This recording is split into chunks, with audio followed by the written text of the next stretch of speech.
Hey Liz, how are you? Hi, Councillor Payne. I'm good, thank you. Hope you are too. We can see you and hear you fine, so that's lovely. Thank you very much.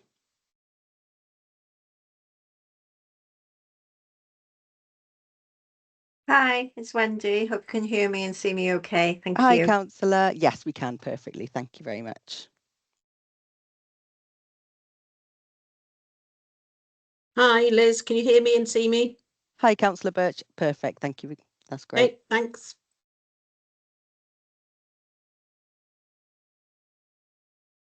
Okay, Chair, I make that 6 o'clock. We've started the recording, so when you're ready to make a start, we can make a start. Perfect. I'm ready if you are. Yeah, okay. Lovely. Thanks, Liz. Okay, so begin by reading the following. May I remind everyone present that this meeting is being live streamed as well as recorded by the internet and this recording archived for future viewing. If you wish to speak, can you please use the remote raise hand function? And when invited to address by the chair, please could you ensure your microphone and camera is on to ensure that you can be seen and heard when actively participating.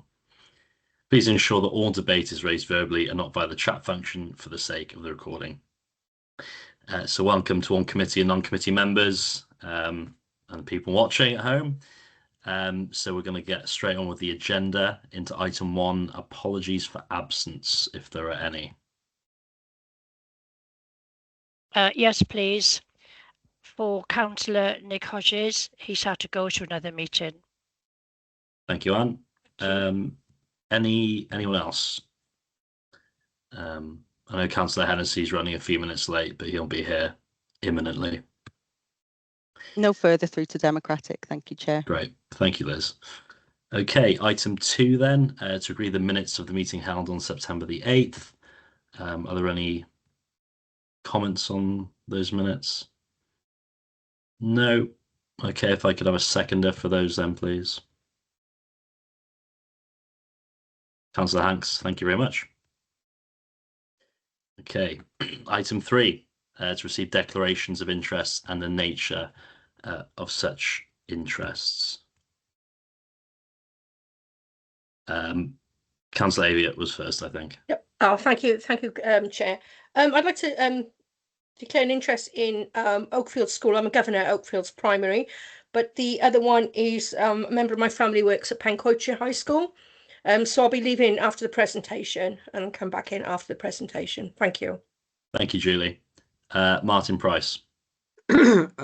Item 7, the Estin inspections. I'm the governor at St Richard Gwyn Catholic High School, which has had its Estin inspection and is in that report. And that also may affect item 6, which is on school budget recovery plans. It's a personal interest, so that's it. Thank you, Martin. Lucy Barraclough. Hi, yes, I've got a personal interest in item number 7 because my son goes to a Scrutiny school. Thank you, Lucy. Councillor Haynes. Thank you, Chair. Item 7, I'm a governor of St Athens School, and I mentioned in that it's a personal non-prejudicial, so I'll be remaining. Thank you. Thanks, Steve. Councillor Payne. Hiya. Yes, I'm a governor of Palmerston Primary, so it's personal, not prejudicial, and I will be remaining in the meeting. Thank you. Great. Thank you, Helen. Who's next? There's lots of hands. Councillor Lynch-Wilson.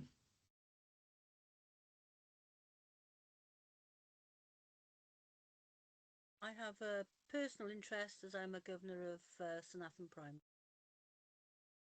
Thank you, Julie. Kathy Riddick. Hi, I've got a personal interest. I'm governor of Whitmore and Pencoitre. I'll be staying in the meeting. Thank you, Kathy. I think that's everyone.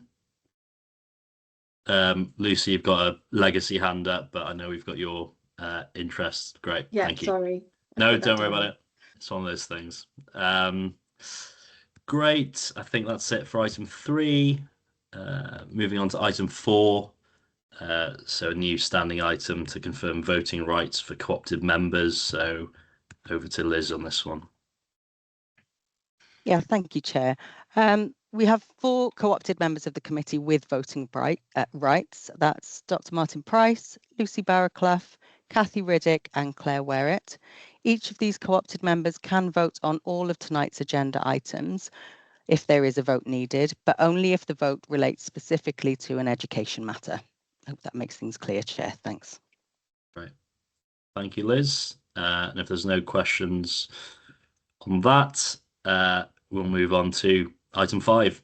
It's a reference from Cabinet, the Welsh Language Standards Annual Monitoring Report 24-25, and it's over to Rob Jones. Rob. Thank you, Chair. And thank you, committee, for taking the report. Like you said, this was a reference from Cabinet in September. It's the Council's annual Welsh Language Standards Monitoring Report for 24-25. It reports on progress against 2 things. Firstly, compliance with the Welsh language standards, and second, delivery of the Council's Welsh language promotion strategy. These are covered in full in appendices 1 and 2. The report has been referred through from Cabinet with the recommendation that it be considered by this committee, and it's also going to Resources Scrutiny Committee next week prior to its publication. What I was going to do this evening is give a really brief run through of, I suppose, the highlights of those 2 appendices, and then happy to take any questions from members after that. Starting with Appendix 1, which is the Welsh Language Annual Monitoring Report. I think that the sort of highlights within that would be we've introduced a new and separate Welsh language skills assessment for colleagues, identifying and sort of logging colleagues' Welsh language skills has been a bit of a challenge for the organisation for some time. It was actually discussed, and members might recall, at this committee, or the forerunner of this committee, last year, and we went away after that and developed a sort of new, simpler mechanism by which staff can declare their Welsh language ability by a simple Microsoft form, and there's a direct link in there to the skills assessment tool. So it gives hopefully a simpler way in which we can more accurately record colleagues' skills. It's something that we've rolled out in the meantime, and we're seeing our colleagues take up. So there's encouraging progress on that front. I think that the report also talks about the launch of our new Hub Cymraeg, which sort of went hand in hand with that process. That's a new intranet hub for colleagues, which covers everything Welsh language, including access to translation services, some information about obligations under the standards, and links through to all of our Cymraeg Gwaith learning opportunities. The report also talks a little bit about the trial of Cyfieithu Cyflym, which is our new sort of machine translation tool for Welsh-speaking colleagues to use. And this was successfully trialled last year by the Council's communications team, and has since been made available to all staff who are fluent Welsh speakers. It's something that is covered in the report, and I'm hoping to have a chance to talk to members and others about more in the future, because it is a really good example of work within the organisation. It fits quite nicely with the new Brilliant Basics programme that's being rolled out. It's a sort of machine translation tool through the Amazon Web Services platform that allows kind of instant translation. It's only open to colleagues with a high standard of Welsh, because obviously it requires them to do an element of proofreading, but it's been a real success in terms of enabling almost like real-time translation within the organisation. So it makes it much easier and crucially quicker for us to publish content bilingually. There's also on course to deliver a fairly significant financial saving as well. So it's a really successful piece of work, and something that we're really proud of. That's something that we've done sort of as part of discussion with the Welsh Language Commissioner's Office. This report also covers sort of formal complaints that come through the Commissioner's Office or directly into the Council. I'm pleased to report there were only 6 in total over the course of the year. Those are detailed in the report, and if members have seen those, they'll perhaps have noted that of the 6, 3 of them relate to citizens who are essentially objecting to bilingual communications. So it's not actually a sort of standards issue in itself. So yeah, Obviously, every one of those that comes through, we consider and seek to learn from, but it's great to see the number so low. Another thing worth pointing out is that I think perhaps the area of kind of most concern within the report would be around the low number of staff that we had choosing to learn Welsh through our sort of in-house offering last year. At the time the report was written, and we were still waiting to hear whether we would lose any of the sort of funding we had for the in-house tutor that we had funded via the National Centre for Learning Welsh. Unfortunately, that did come to pass. However, it sort of prompted us to think differently around how we make those learning opportunities available to colleagues and develop a range of sort of shorter, simpler kind of taster courses. And we've actually seen really positive signs in terms of the uptake of those. And we were able to ensure that everyone who was previously working learning in-house has been able to transition onto a new course. So we haven't lost anyone along the way, and it looks as though we've actually had some success in bringing more people into learning Welsh in the workplace. So yeah, some positive signs there as well. And finally, that first appendix sets out some areas for focus for 25-26, and these are increasing the number of staff learning Welsh and crucially sort of participating in both that offer we have within the organisation and generally using their Welsh language skills within the workplace. Aligned to that, and we've set ourselves an objective of having a thorough and sort of dynamic campaign to produce that. So something that's linked to sort of kind of cultural days and things that we can hang promotional opportunities off, so we're not missing any opportunities to make staff aware that these things are open to them. We'll continue to work collaboratively within the organisation to make sure that the Welsh in education, the Welsh Education Strategic Plan and the Welsh Language Promotion Strategy are neatly aligned. We'll continue to work with the Welsh Language Commissioner, and so we've got a kind of proactive and a positive dialogue with them as they continue to revise their sort of regulatory approach. We'll continue to develop and hopefully broaden the membership of Forum of Rome, which is the network that's been developed for the council and partner agencies, anyone really with an interest of promoting the Welsh language in the Vale, and to try and bring people together to form a bit of weight of numbers behind that work. And we're also going to look at trialling a couple of different approaches with bilingual social media. At the moment, the council typically across the board operates English and Welsh accounts separately. We're going to look at trialing some bilingual posts to see whether that content is effective and whether it in effect allows us to put some more Welsh language content in front of potentially learners or other people in the community to broaden use of Welsh there. So yeah, those are the things we'll be looking to do in 25-26 as part of the monitoring report. Appendix 2 then provides an update on the council's Welsh language promotion strategy, and reporting this separately is a requirement of the standards, but members will probably note there's a bit of crossover between the two. The promotional strategy specifically seeks to address a few different policy areas, Welsh for adults, children, young people and families, as well as in the workplace. That's where that element of crossover comes in. Again, there's a lot of detail in the report, so I'm just going to bring out a couple of the highlights. I think the first one of those, and perhaps the thing that will be most impactful when it launches later this year, is the Croeso to Cymraeg campaign.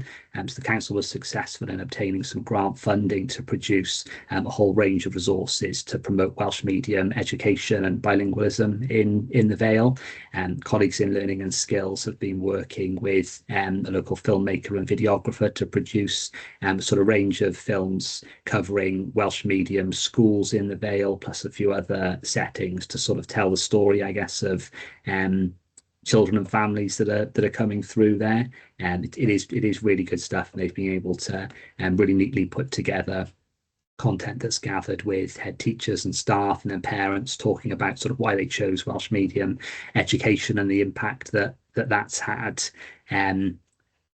it was initially focused just on the schools, but colleagues in learning and skills were able to broaden the remit a little bit. So we were also then able to pick up some of the sort of early years work that's done, and some stuff that's done in partnership with Mentor and the Earth as well. So yeah, it's really good. It's really good stuff. That video content has been developed to give a sort of suite of promotional assets, and those will be hosted on a new sort of standalone website for the campaign, which will give everything a home.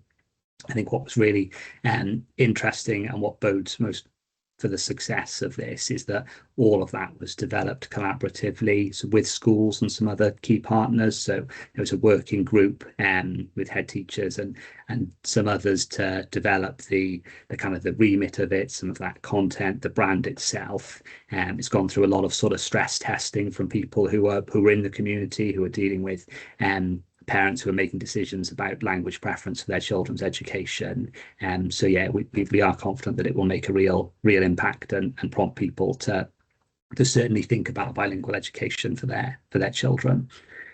The other thing I suppose that I would highlight in the language promotion strategy report would be the work of Mentor Bro Morgannwg, who are a key partner of the council in delivering a lot of the work that's in the promotion strategy. And they do a really broad range of work to support that, including classes for sort of children, families. It's really broad. I think they've got everything from, they do sort of pregnancy yoga and baby fit to engage people sort of right in the early years, through to sort of sessions in local libraries. They do seasonal events, sort of Christmas, Easter, those sorts of things. And then the really successful and well-attended Bwrlwm holiday provision. That's something that it's typically done in partnership with the council sports and leisure team as well. So it's a great way of bringing people together and engaging them in the language. And Mentor are obviously the team also that take the lead on arranging Gwyl of Rome, which is a massive event now held every year.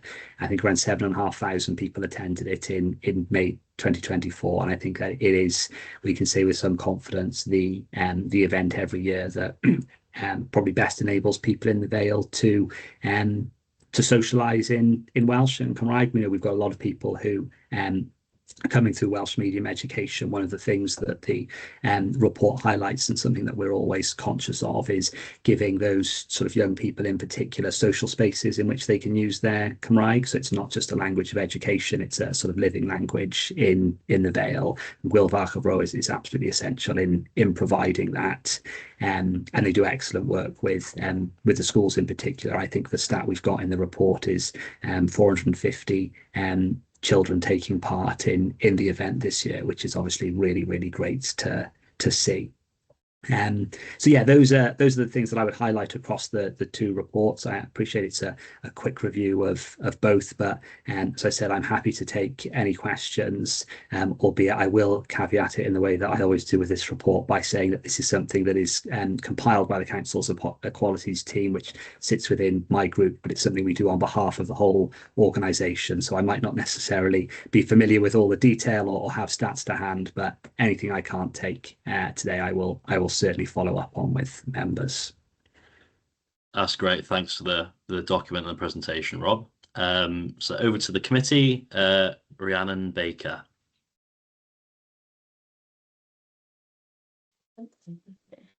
Hi. We wholeheartedly agree that Welsh medium education is incredibly important within the Vale. However, we do feel that there's a neglect regarding second language education. The curriculum fails in equipping students with conversational skills, which we ourselves have identified. As students, we both achieved A stars at GCSE, and we should have a greater degree of fluency than we actually have. So the curriculum, in our opinion, fails in entrenching practical Welsh language skills in students who are fulfilling education in an English medium school. So I was wondering whether you'd have the opportunity or ability to do some more work within second language Welsh education to try and improve conversational skills, which are arguably, in our opinion, the most important. Thank you. Yeah, thanks for the question. It's a really good question and a really interesting point. And if you don't mind, I don't work in learning and skills, so I won't speak to the point about the curriculum, but I do think what you're talking about there links to maybe what I was saying at the end of that presentation. I think it's around giving people the opportunities to use those and use Welsh language skills in casual social settings, and that's certainly something that the Welsh language promotion strategy aims to build on. So yeah, hopefully we'll be able to give young people more of those opportunities in the future. Great, thank you very much. Councillor Asbury.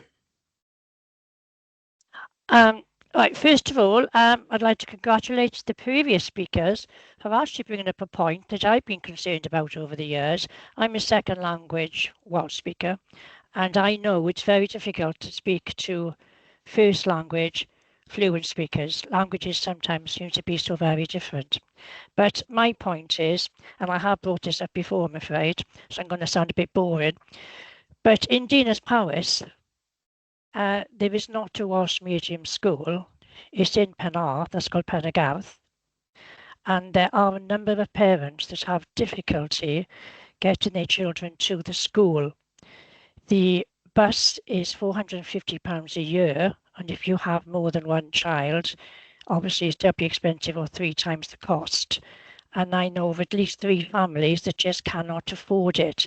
So although it is very good putting money into enhancing the Welsh language in Wales, I know in Dinas Powys of 3 families that is absolutely, that money's not touching them, because they have to pay money to get children to Ysgol Penagarth and they just can't do it. So nothing you can do, Robert. I'm appreciative of that, but I think I want to take this opportunity to keep pushing this point that some children cannot access Welsh medium education in Dinas Powys. So that's all, just having a moment. Thank you. Thanks, Anne. Geraint. Yeah, we've spoken before.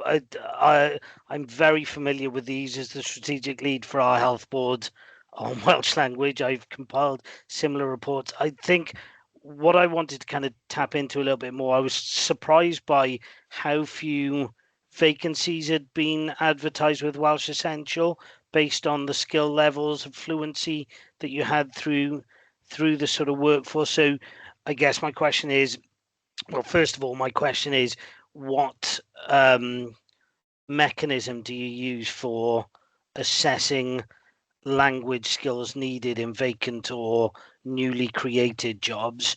And the kind of second part of that is, when they say Welsh Essential or Welsh Desirable, is that simply a binary? Because that's something, and coming back to the young people who spoke brilliantly about it, one of the key elements of what we're trying to do in health is to get recognition that when you're talking about Welsh language skills, you're not just talking about those that have gone through Welsh medium education, because actually the skills are there throughout all of our pupils.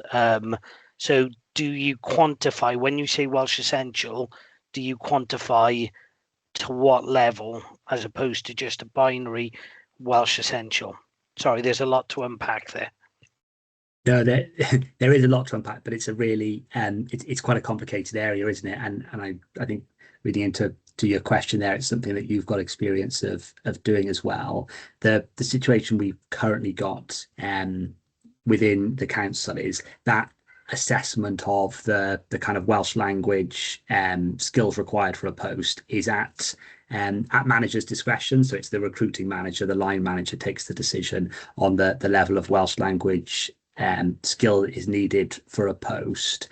I think something that we recognise and we're trying to develop is more of a I suppose firstly it's a point around understanding what is required for the role. Do you know what I mean? And actually the level of fluency that is needed, in helping recruiting managers perhaps better understand how you can differentiate within that. It's not, I think as you're saying, it's not a simple binary, you speak Welsh or not.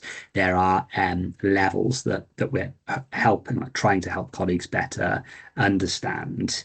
And then there's something I think that we're looking at in terms of a bit of a challenge process around that, because I suppose we know we need a greater degree of fluency within the organisation, but what we really want to see is people using the skills that they do have.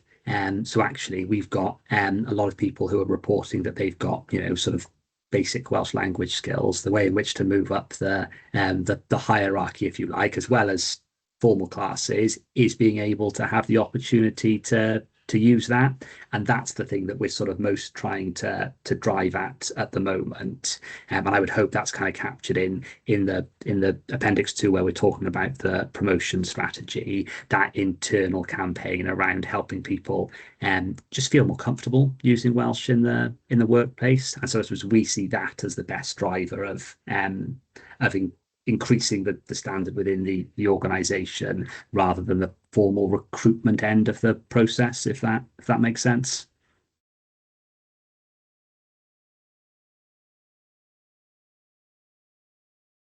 Did you want to come back, Geraint, or happy? No, I'm happy with that. Again, I've done before, Robert, and we've met before. It's an offer again, because we've got quite a clear strategy in health of how we quantify roles and what level of ability we're talking about in there. And I'm more than happy to share that if it would be useful. I agree with everything you've said. It's about raising the confidence of those who have it at whatever level. But yeah, we've got a few bits that might be useful, and I'm happy to ping them across on email. And if they're useful, by all means, use them. If they're not, then no worries. We'd really welcome that. And sorry, it was remiss of me not to say earlier that Geraint's advice, I think probably this time last year, was instrumental in us developing the new tool that we're using to capture colleague skills. So thank you for that, Geraint.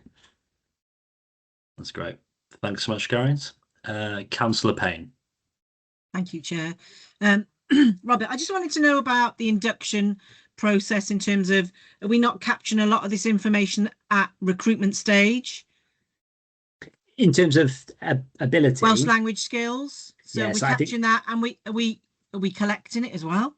So we're at the point now where we're capturing colleague skills when they join the organisation. Yeah. The challenge we have, I suppose, is getting those colleagues who were working for us prior to that coming in and have worked for the organisation for a long time to update their details. So we occasionally run campaigns to sort of drive that. That's the gap that we're trying to fill, if that makes sense. Yeah, it does. And I got another bit, and that is about the induction.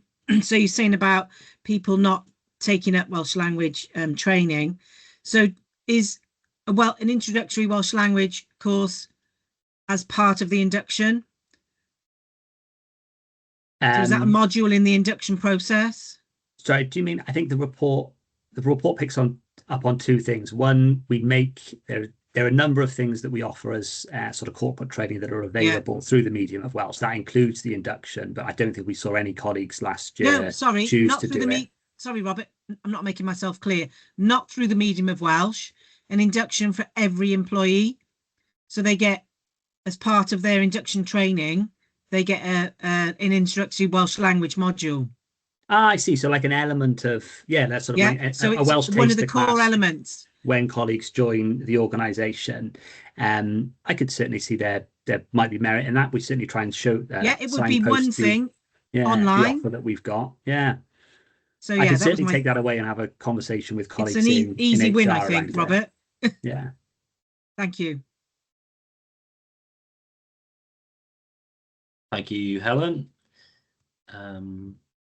Can't see any other hands up at the moment. I mean, one of the things, Robert, just briefly, in the kind of final page, the next steps, there's, aims to increase the number of staff learning Welsh and participating, etc., which is great. I mean, are you having targets, perhaps internally, about those numbers, and what's the upshot if those aren't met? And we don't currently have a hard target, no. We are in a bit of a period of I suppose, reflecting on, we had targets that we were working to last year to maintain the previous offer. And looking at the report makes clear we didn't hit those. We couldn't get enough people coming on to the previous offer to make those courses viable. I think what we took from that is people want to learn Welsh in a different way. And the offer that we had worked well for some of our colleagues, but some of the feedback that we were getting from people who weren't able to complete the courses, or people who didn't sign up for them in the first place, was actually it's a big time commitment. It's quite a formal way of learning. They were looking for something else. We're in a stage now where we're trying to develop what that something else is. We've had some success with some taster courses now. I think we're soon to start our first kind of service specific class, looking at some kind of Welsh skills for colleagues in the youth service. I think once we know what that offer looks like, we'll be in a position to set some targets then, because I totally agree with you. We need numbers to work towards, don't we, to put some rigor behind this. Right. Thanks for that, Robert. Can't see any other hands up. So in that case, then, having considered the report, I move that we endorse the report. If I can have a second for that. Councillor Hennessy, welcome and thanks very much. Thanks, Rob, and good evening. Thank you very much. Great. Moving on to item 6, presentation, school budget recovery plans update from Trevor Baker. And thank you for getting this presentation turned around, Trevor. It's much appreciated. No worries, Reese. I've got a few slides. Let me just share my screen for you.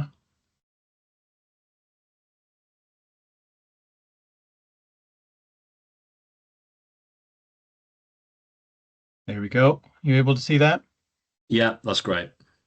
Fab. So yeah, I was asked just to put together a presentation just to give folks an update on where we're at as a local authority with our school finances and school deficits. This is always a really challenging time of year. It's right after schools have submitted recovery plans.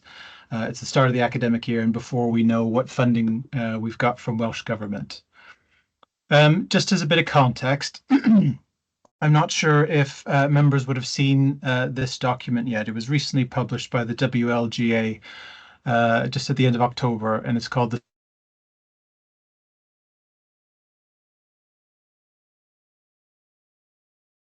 Ooh, I think we just lost Trevor.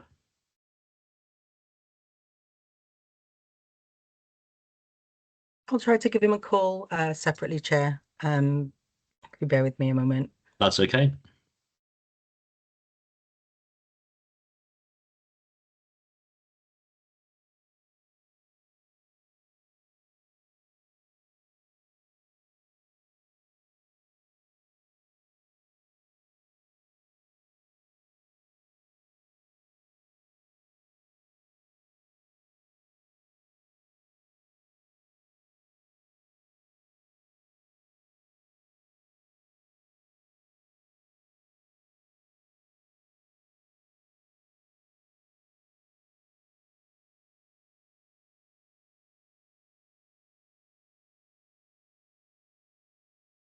He's back on my side now, Chair.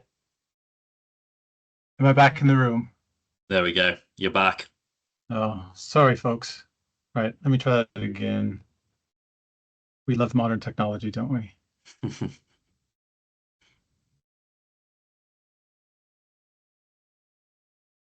Right, so WLGA, State of Education in Wales. There's a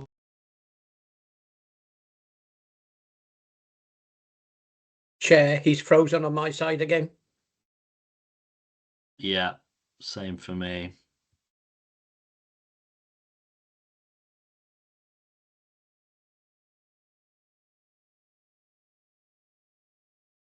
I'll try and suggest that I perhaps share the slides for him to see if that helps with his connectivity at all. We'll just wait for him to rejoin the meeting. Sure. Hi, Trevor. Am I back in the room again? You are. I was just going to suggest that I'm not sure if this will help, but I could try if you wanted to share your slides with me presenting them for you, and seems that if that helps your connection at all. We can do, yeah. Let's try it one more time here.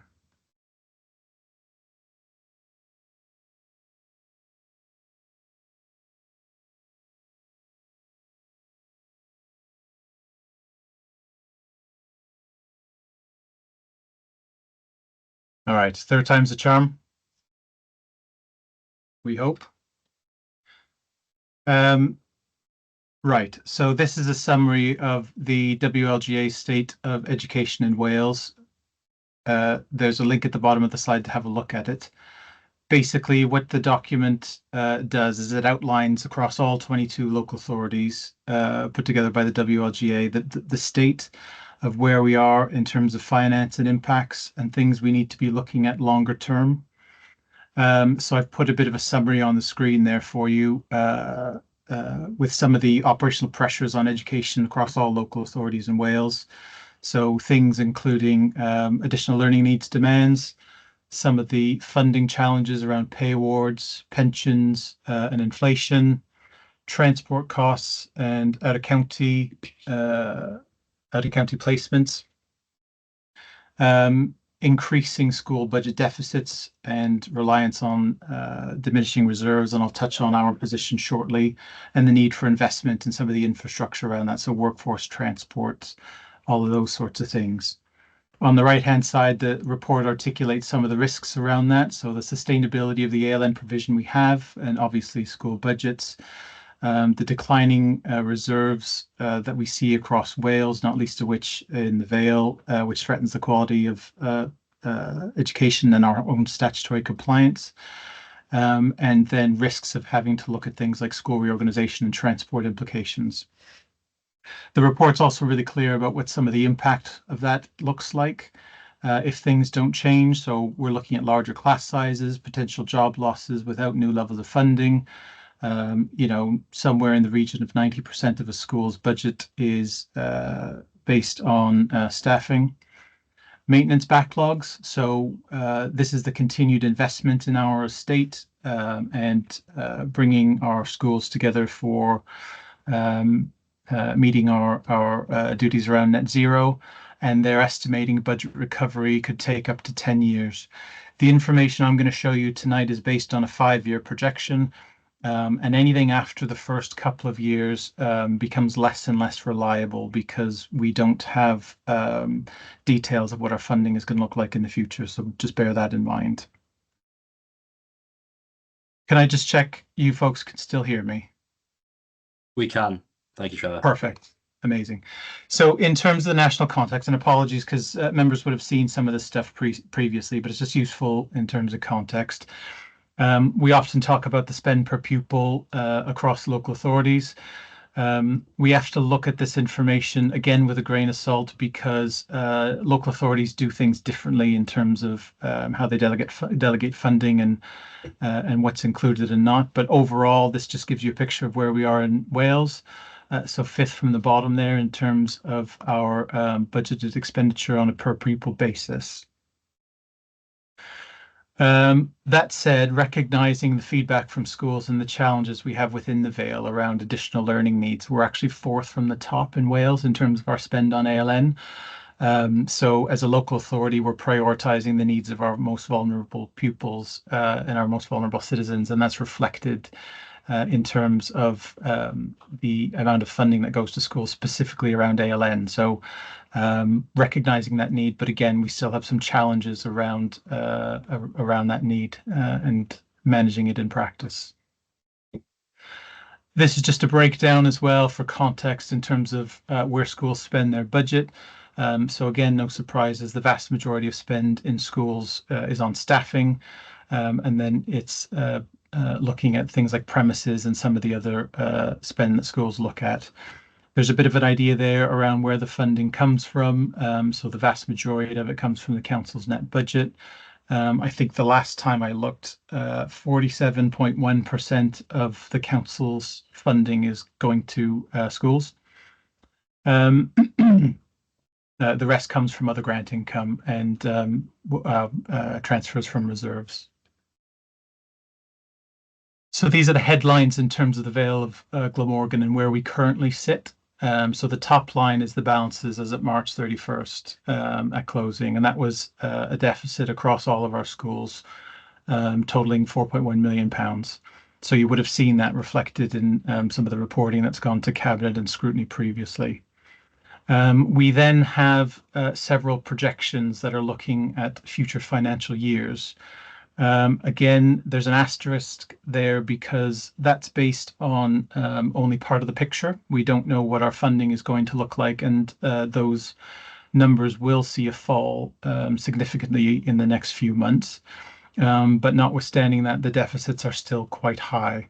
So the projected deficit across our schools for 25-26 is currently sitting at 15.3 million. 2 months ago, that was 16.8 million. So the trend is moving in the right direction with the work with schools. But when you look at what that projection looks like in the absence of any further information over the next 3 years, those are significant deficits in our schools. And obviously that has an impact on all of the council's services with that level of overspending. So that is quite a concern. We then look at the variability of the closing position at March 31st, 2025. So there are two themes here around funding. The first one is in relation to the first slide I showed you around it being a national challenge. That is absolutely the case. And we've been at the front end of that for many, many years in the Vale. The second part of that is we are somewhat unique in Wales in terms of the variation we see in our deficits across our schools. That includes schools in the same demographic areas, not just differences in some of our towns in terms of how much surplus they have and their levels of deficit. So that is a big concern for us. A lot of our schools are looking at deficit positions, but the high end of that for a small number of our schools is extremely high, and that variation is really uncomfortable. There's a health warning on the right-hand side there. We'll always see differences in school budgets, even with schools in the same demographic area and with the same number of pupils. There are lots of different local contexts that we need to take into account. And we're currently projecting 38 schools to be in a deficit position by March 2026. When we look at the breakdown as of yesterday for the projections up to March 26, you can see the breakdown there. So we have on the left-hand side in red, we have the sectors and the number of schools who are projecting a deficit. That's broken down by primary, secondary, all through our 3 to 19 schools and special. And then on the right-hand side, we have schools in surplus against the same category. So the bottom right-hand figure, 15.3, is where we're currently at. You can see we've got quite a split across the piece in terms of those who are in deficit and those who are in surplus.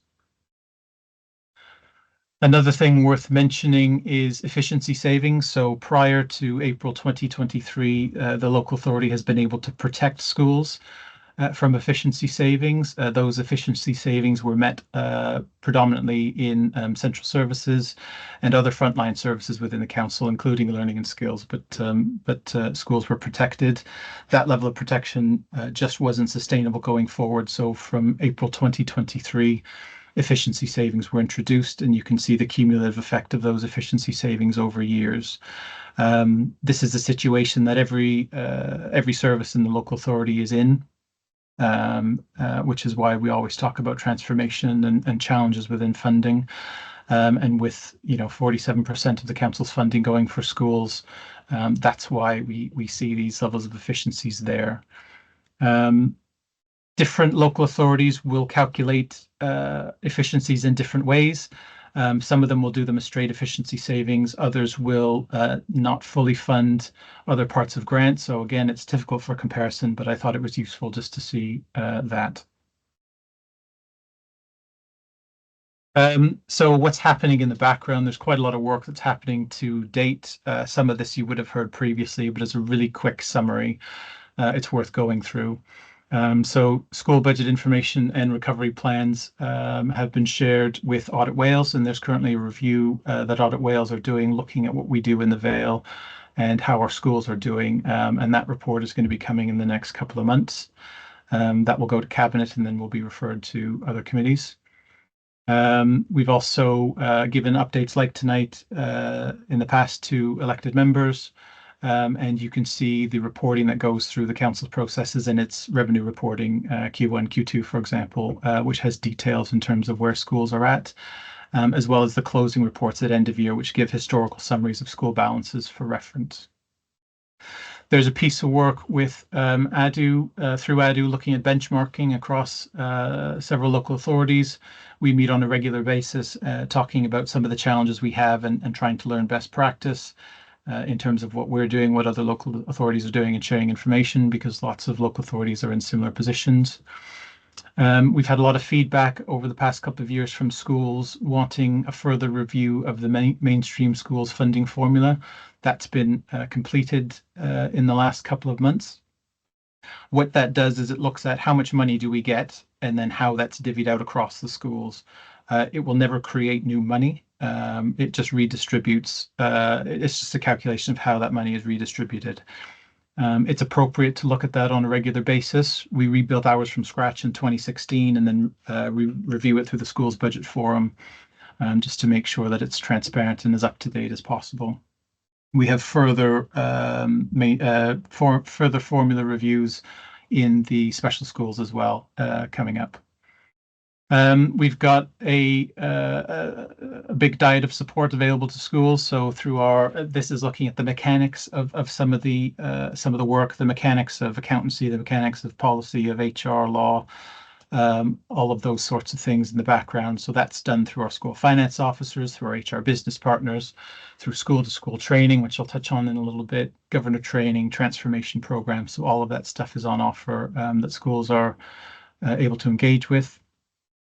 We spoke previously about some of the consultancy support that's gone into our schools. So we have one consultant who's going into our primary schools, one who's going into our secondary schools. This is off the back of schools coming to us and saying, I don't know what to do, help me.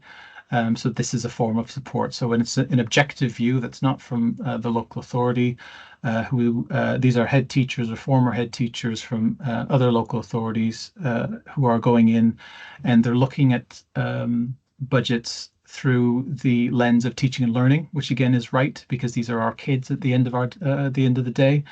And our staff, and we need to look at this not just as an accounting exercise, but what sorts of changes do we need to look at in schools? Where is the best practice? How can we change our pedagogical approaches to support inclusivity and teaching and learning across all of our schools? And how do we do that in a way that offers value for money? So that support has gone in. We've had discussions through the council with our submission of cost pressures. So that's a process that's currently underway, and you folks will see details of that in the coming months. This is where all of the different departments within the local authority put forward, what their challenges are and some of the things that they need funded. And then collectively, the council goes away and looks at what is it able to afford, what are the priorities, and what are we able to do to support those. We have support for teaching and learning in our schools. As I mentioned previously, this is taking shape in a number of different ways. So we have what's called the School Improvement Partnership Program. So this is looking at horizontal across the sector and vertical through different sectors in schools around school improvement and school-to-school working. This comes off the back of changes that we saw to the CSC last year. And then we have some work with the Education Endowment Foundation. So we've talked previously about our focus being on some of the basics, some of the things like reading in our schools. We know we have challenges with behavior in secondary, for example. We know sometimes those expressions of challenging behavior are due to the fact that our kids can't access the curriculum. A lot of the time they can't access their curriculum because their reading age isn't where we need it to be. And when you are frustrated and can't access the curriculum, then you can lash out. So this is a mechanism to try and stem some of those pressures. We have our ongoing transformation program, which you've heard about previously, and I'll touch on just really briefly in the next slide. we have our budget challenge sessions with the head of service and director of education and learning and skills, with the chief exec, section 151 head of finance, leader of the council, and other directorates as appropriate, where we are, under scrutiny in terms of what our pressures are and some of the challenges that we have as a directorate. And then there's the work that you folks are doing through the Task and Finish program in Scrutiny Committee. So the first one being around ALN resource bases, and then budgets coming in next to that. Some of these transformation programs, I won't go into detail because we've spoken to them previously, but things like contracting and procurement. I'll give you a quick example. We have about 94 different contracts across our schools. We're looking at one of them, and across 10 schools with that one contract, there's been a savings of about £150,000 from procurement. So there are some easy wins there that we can look at. There's the workforce and agency piece of work. We have a heavy reliance on agency staff on the basis of increasing demand and complexity in our schools. It feels uncomfortable when we have external companies making a profit off of some of that work. So we need to look at how that's done in practice. I mentioned about teaching and learning and measuring impact, and then the impact of digital going forward. So, we often hear about what's happening with things like AI and those sorts of things. So how is this going to help us improve teaching and learning? And if folks are interested, if you go onto the Eston website, there's a thematic review around the use of AI in schools, and you'll find 2 of our schools are showcased with that, which is really, really awesome to hear.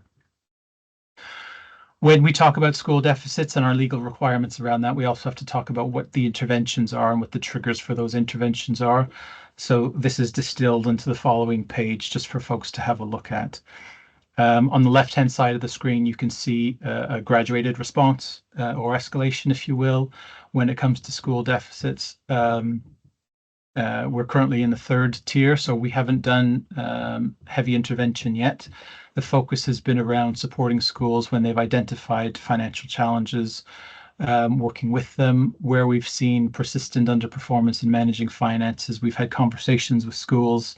We've had the additional support that's gone into schools. And that ended with the submission of school recovery plans in June of last year. Those recovery plans were assessed over the summer period, and there was found to be several schools who still didn't evidence going far enough in addressing some of those deficits that were starting to go out of control. So therefore, under the Education Acts available to us, we are required to intervene. What we've done in the first instance with those schools is we've issued what's called a pre-warning notice. So this says, we've received your recovery plan, but we need more from you. We need additional levels of detail. We need information in terms of the level of engagement and scrutiny from your governing body and challenge. We need you to consider what's on offer. We need you to consider your school priorities. We need you to consider your ALN needs. We need to consider your teaching and learning in the classroom. Is it excellent all of the time, every day in every classroom? If not, and we're, subsidizing that with additional adults in the room, then that's something that we need to tackle. So it's those sorts of things that we're looking at. Those updated recovery plans were received by us on the 24th of October, and they're currently being assessed as well. We need to make a determination then on what happens next. If we find that they are still insufficient in addressing some of the concerns, and at the very least aren't demonstrating a change in trajectory of those budgets over the years, then we have to exercise powers of intervention. If we don't, then Welsh Government does on behalf of the council. Those levels of intervention are outlined at the bottom of the middle section there. So that's the formal warning notice. That could be appointment of additional governors. That could be the establishment of an interim executive board, which is effectively a different governing body. That could be the removal of a delegated budget, which changes the operational management of a school to try and bring those sorts of things under control. On the right-hand side, we have a list of what the grounds for intervention are in schools. So the stuff that we're talking around school finance links to ground 5, which is schools basically are unable to or likely to fail to comply with a duty under the Education Acts. So the relevant acts are referenced there: the School Standards and Organisation Act, the School Funding Wales regulations, and the Vale Finance Scheme for Schools. In terms of those schools who were in receipt of an informal warning notice at the beginning of September, this is just some detail on the progress to date, which you'll want to know about. So previously, over the last academic year, there's been lots of discussions with those schools and those governing bodies around what the concerns are, what support is available, what they need to consider from a teaching and learning perspective and from a financial management perspective. Those, as I said, were received in June, and then 10 schools, which represents essentially 10 million of the deficit that we have, were issued with an informal warning notice. The reason it's informal and the reason I'm not naming those schools today is because an informal notice means that the school gets a second chance effectively, because they've already done one recovery plan previously, to go back and to hear what our concerns are and to work with us to make it better. And if they can make it better, and they put together a structured recovery over a number of years, and we're looking at a 5-year cycle, and they stick to it, then it ends there. If they're not able to demonstrate that, or if they're not able to supply some of the evidence we need, to rationalize some of the decisions, then we have to look at escalating that going forward. I've summarized there on the left-hand side, and it's the ones in green on the table on the right, the impact from the updated recovery plans just for those 10 schools. So already between September and October, those schools have identified 700k in year savings. Of course, that only takes us up till March. In year 2, they've identified across the 10 3.1 million, and by year 3, they've identified 7 million in savings. So there is still some work to do looking at those plans. As I said, they're still being assessed, but you can see that there is scope for change on that. The last bits I want to go through are just some of the themes and feedback that we've had through this process with schools. I think it's just helpful just to make sure you hear that from us on behalf of the schools, because you're probably hearing it from them directly, especially those of you who are governors. And then just to give an idea of what's being done in the background. So the first thing being said, and I don't need to speak much about this, Vale schools are some of the poorest in Wales and have been for some time. Deficits are present in all local authorities to varying degrees. We know that. That was the first slide I showed you. You can read more detail about that with the WLGA. It is absolutely a national challenge that we're trying to get to grips with.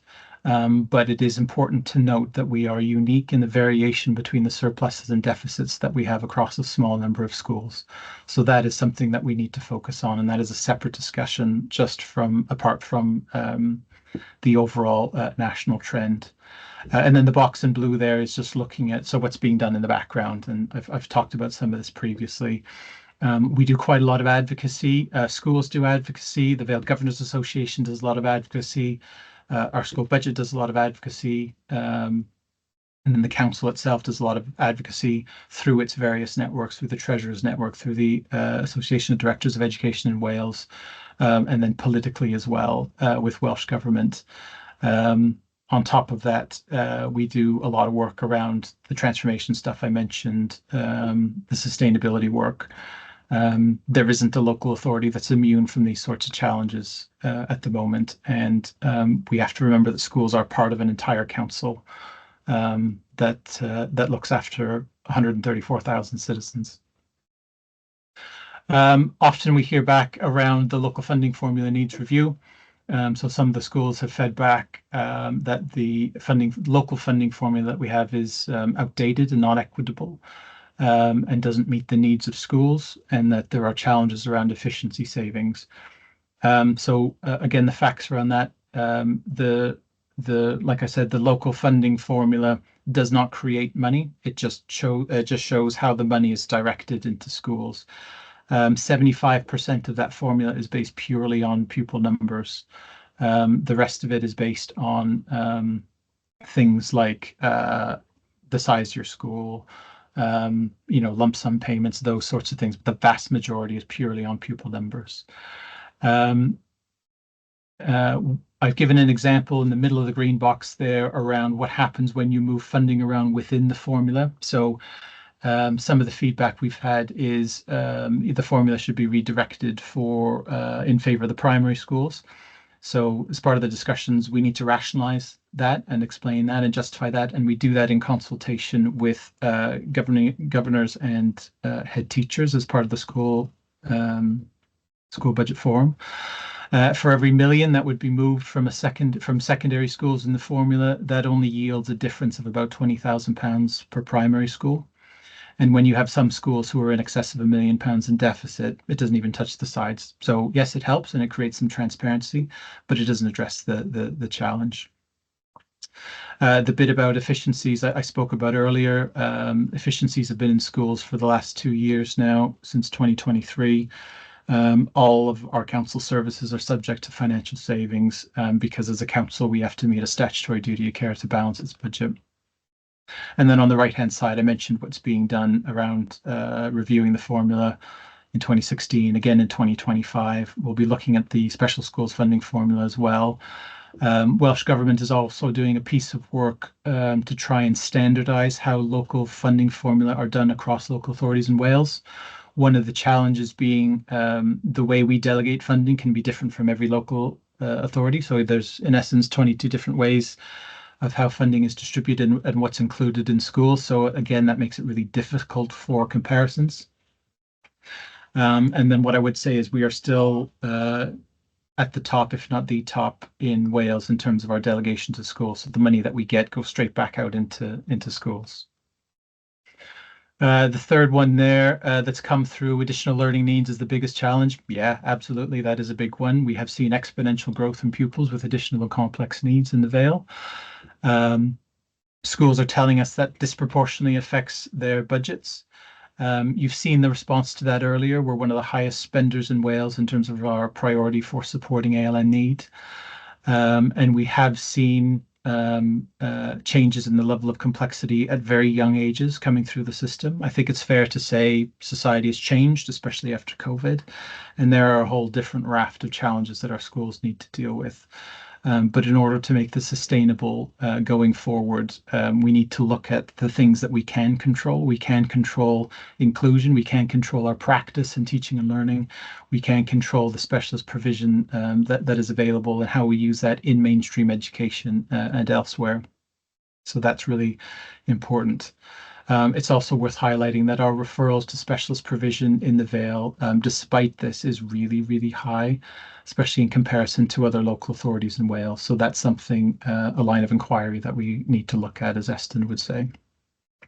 And then in terms of what's being done, I mentioned about the SIP program and the EEF around making sure that some of the behavioural challenges are tackled before they become really difficult to deal with. We've also been looking internally, which is, again, right to do within the local authority, looking at our ALN processes and infrastructure to better support our schools and to better support those young people who are going through these processes. We've heard this as well. It's been a topic of discussion in the Scrutiny Committee as well. In the past, schools aren't equipped to manage financial challenges. Again, some of the themes coming back: schools' function is to provide education and development of our young people, to develop and deliver a curriculum, and these financial challenges are a distraction from their core duties. This is a difficult one as well. So as part of school leadership, that includes management of finances. And school leadership extends to the governing bodies as well. There are delegated functions outlined in statute around those responsibilities. And the mechanics, which we sometimes get conflated with, the mechanics of accountancy, the mechanics of financial planning, the mechanics of some of the policies and employment law and all of those sorts of things. We have specialists within the local authority who support schools for that. But the expectation can't be that those providers of advice make leadership decisions relating to the provision in schools, teaching and learning. So that is a function of our senior leadership in schools and the governing bodies. Really difficult, unpalatable decisions are having to be made. Some of our schools have made those, others are in the process of making those. And that's going to be a challenge in terms of how we deal with that going forward. And then I've mentioned previously in terms of what's being done, the support that's available to schools, training, the transformation programs that we're doing as a local authority, one in terms of trying to find better value for money, two in terms of trying to reduce or stemming the flow, as the saying goes, and to create infrastructure and support networks for schools to continue to learn and develop on this journey, as we all have to do in local government around changing the nature of how we deliver our services while making sure we put our kids and our learners first. And then the availability of that support is limited. Schools are this is a theme that's come back. Schools are facing unprecedented challenges in relation to funding, and there's limited support available. I think it's really it's challenging because we will all have different definitions of what support looks like. And to that end, how effective that support can be. So I've put in there in green, the unavailability of additional funding or permitting to schools to operate without a recovery plan in place cannot be used as a definition of support under law. So that is the baseline definition of support. There isn't a source of funding that we can access to give to schools to make these problems go away, nor as a council are we able to underwrite that going forward. So we can't say that those things aren't, because those things aren't available, we aren't supporting schools. And then I've outlined in blue on the right-hand side, again, some of the things I've spoken about earlier. So that's a whistle-stop tour in terms of an update with school finances. What you can expect in the coming months as we get more details through from Welsh Government in terms of the levels of funding available, we will see those deficits decrease significantly. And then in the background, there's work underway with those schools who are working on redeveloping their current recovery plans, as well as the other schools in the Vale who are also in deficit to a lesser degree, who also need to be doing that work. And there's other forms of support that's going in to those schools as well at the same time. So it would be really helpful probably to have an updated version of this, Rhys, if you're up for that, probably after Christmas in the new year. Hopefully we'll have some more information about funding and we'll have a better idea where schools are in terms of the work that they're doing with their recovery plans. It does change on a daily basis. Thankfully, at the moment, it's changing in the right direction. That pace needs to pick up and we need to get some clarity on that going forward. So that's it from me. That's great. Thanks so much, Trevor. I think an update after Christmas is a really good idea. And thank you for all you said it was a whistle-stop tour, but there's a lot of detail in the PowerPoint in your presentation. So really grateful for that. Thank you. Just over to committee members, if there are any thoughts, comments, questions. Councillor Payne. Thank you, Chair. Thank you for that, Trevor. Really in-depth analysis of our current situation. One of the things I wondered about was the school-to-school situation. So are you twinning schools with those who manage their budgets better, shall I say, with one that find it more difficult to manage? So is that the kind of the situation with the school-to-school? Yeah, the school-to-school support can take on a number of different, it can manifest in a couple of different ways, and it always depends on what the nature of the challenges are for the individual schools. Yeah. So sometimes you will have if you have a new head teacher, who's inherited a really difficult budget, then they get paired up with a senior head teacher who's been around and who's been able to manage that, because there's a lot of learning to do. And you would expect that to happen anyway, but we facilitate that. There are other situations where the establishment of an executive head to support a school might be appropriate. There are other support mechanisms where schools will be working across their cluster, but equally it's really important for those schools to work across other clusters as well. Because our clusters are really different in the Vale, and we learn different things from our different clusters. But also that doesn't need to just be limited to the Vale. So as part of the work that's happening with the school improvement partnership program, we have set up school collaboratives, basically, so working groups of schools who can support each other and challenge each other. That isn't just limited to the Vale, so there are different ways of doing things across Wales, and we need to leverage some of those things. That especially makes sense when we look at some of our Welsh medium, some of our faith schools, some of our special schools. Yeah. You know, we have one special school in the Vale. We've got limited amount of faith school, so we want to widen that as much as we can to make sure that they can get the support that they need. Thank you, Trevor. Thanks, Alan. Martin Price. Hi. Thanks for the very useful presentation, Trevor.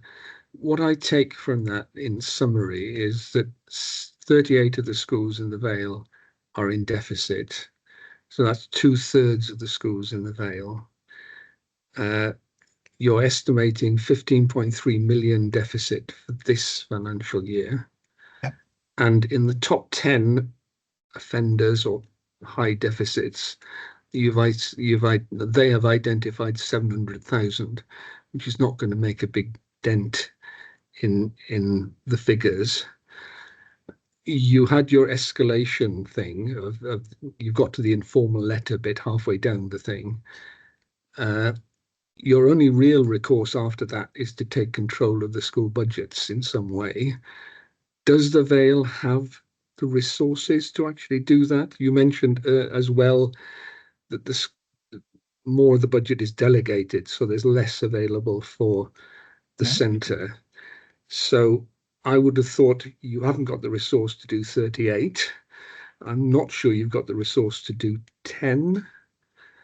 So is there a sort of contingency plan of what you're going to do? And the second question on that is, you've got 15,700,000 off that. Where is that 14 million going to be found from? So that 15.3 million, as I said, was 16.8 in June. So it's more than just the 700 that's come down over the last few months. The 700,000 in years identified just across those 10 schools between now and the end of the financial year. We still have more work to do with some of those schools, I think, is the first point on that. The second point on that is that 15.3, will be cut down by millions once we know what the grant funding from Welsh Government is. So at this point last year, schools were projecting over £10 million in deficit, and they ended up at 4. This is just to give you an idea of what the swing looks like in year. In terms of the escalation path, there are a number of different options, as I mentioned, and it will depend on the situation with those individual schools. Again, no school is different. Not all of those 10 schools are going to be in receipt of warning letters based on the information we've looked at to date. And as I said, there's more that we need to look at.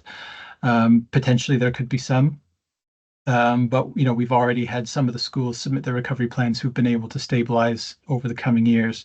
And you'd see in the State of Education in Wales document, we're looking at it over 5 years. They're looking at it over a decade. That's kind of where we're at the moment. There's removing the budget from a school. That means the local authority takes control of that budget.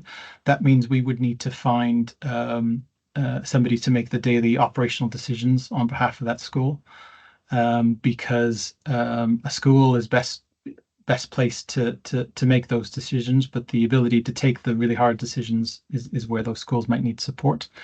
That could be an executive headship, that could be a consultant, that could be a board.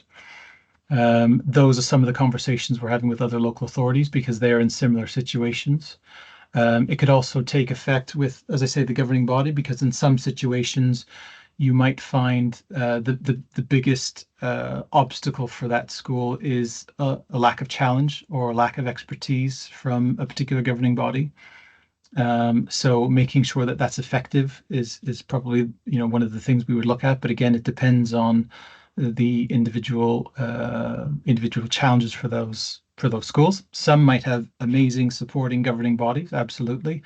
Others maybe not. So we need to be looking at that.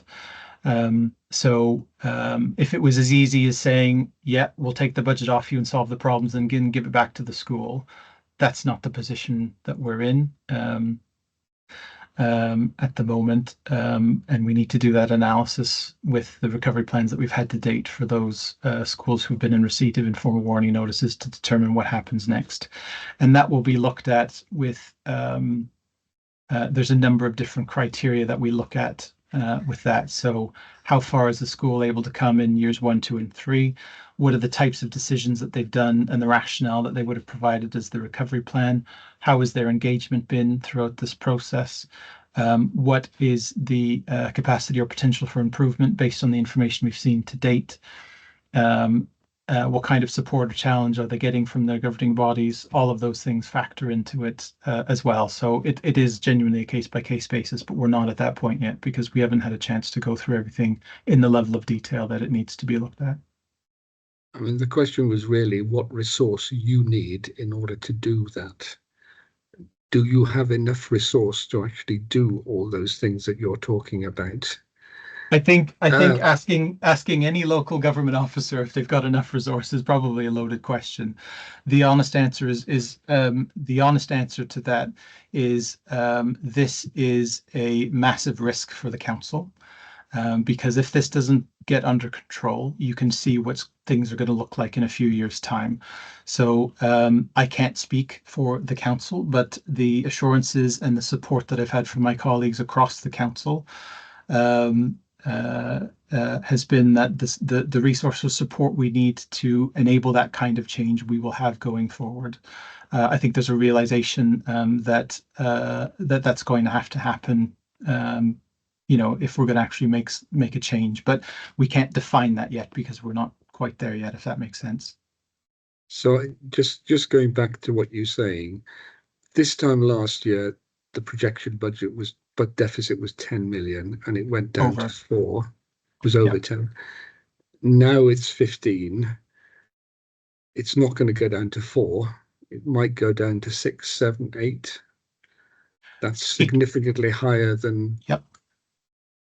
Which is why we need schools to take action, and which is why we need to look at this, because if there is an expectation that we will get a grant that covers 15.3 million as it is today with nothing else changes, that's not going to happen.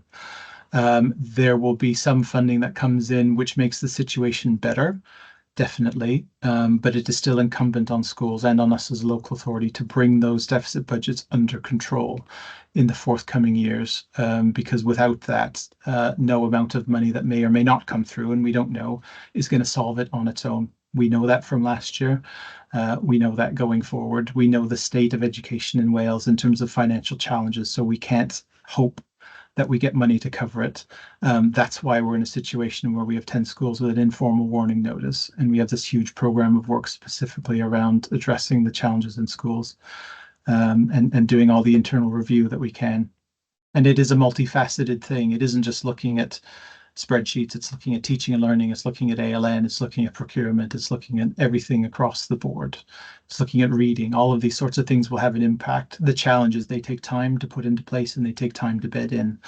And that's where we're working with schools on those multi-year recovery plans to try and identify what the impacts of those are going to be going forward and what changes and practices we need to see locally in order for those individual schools to bring those deficits under control. Schools are there in order to provide teaching and learning and to provide the statutory requirements within that in the curriculum, and also the ALN provision and safeguarding and health and safety and everything else. The head teachers I talk to talk about if they do that, then they have to have a deficit because it's impossible to provide within the resources they're given. And they've prioritized teaching and learning, safeguarding, ALN provision. So I think the Vale is on a hiding to nothing I think you're doing a good job about reducing the deficit, but the reality is that there will still be a huge deficit at the end of the year. All I can say to that is in June of this year, the schools that we had recovery plans said there is no possible way we can do anything without shutting the school. And now we're in a position after 2 months where they've been able to find 7 million over 3 years. So I think there is some scope to change, and we need to look at that going forward. We also have to look at some of the practices in schools. So if nothing else changes for teaching and learning, then yes, making additional cuts is going to be unsustainable. And those are the concerns that head teachers are raising.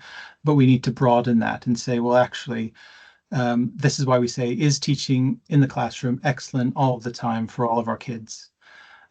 Because if it is, and we can see examples of that, because remember, we do have this massive variation across the Vale. We have schools in similar demographics with a swing of about £1 million. And they have different practices in school. So there are different ways of doing things which don't rely on, necessarily additional adults in the classroom or, additional support. I'm speaking in generalizations, which is always dangerous because every school is different. But these are the lines of inquiry that we're asking schools to look at, because there is evidence of different approaches offering different kinds of value for money while looking after our kids in different schools. So that's all we have to look at, and that's what we're looking at the moment. Thank you, Trevor. Sorry, I'm trying to. I don't want to hog the discussion. No, that's okay. That's okay. I love talking to you, Martin. That's okay. That's all right, Martin. You can hog the discussion anytime you want. It's it's all right. Thank you, Councillor Asbury.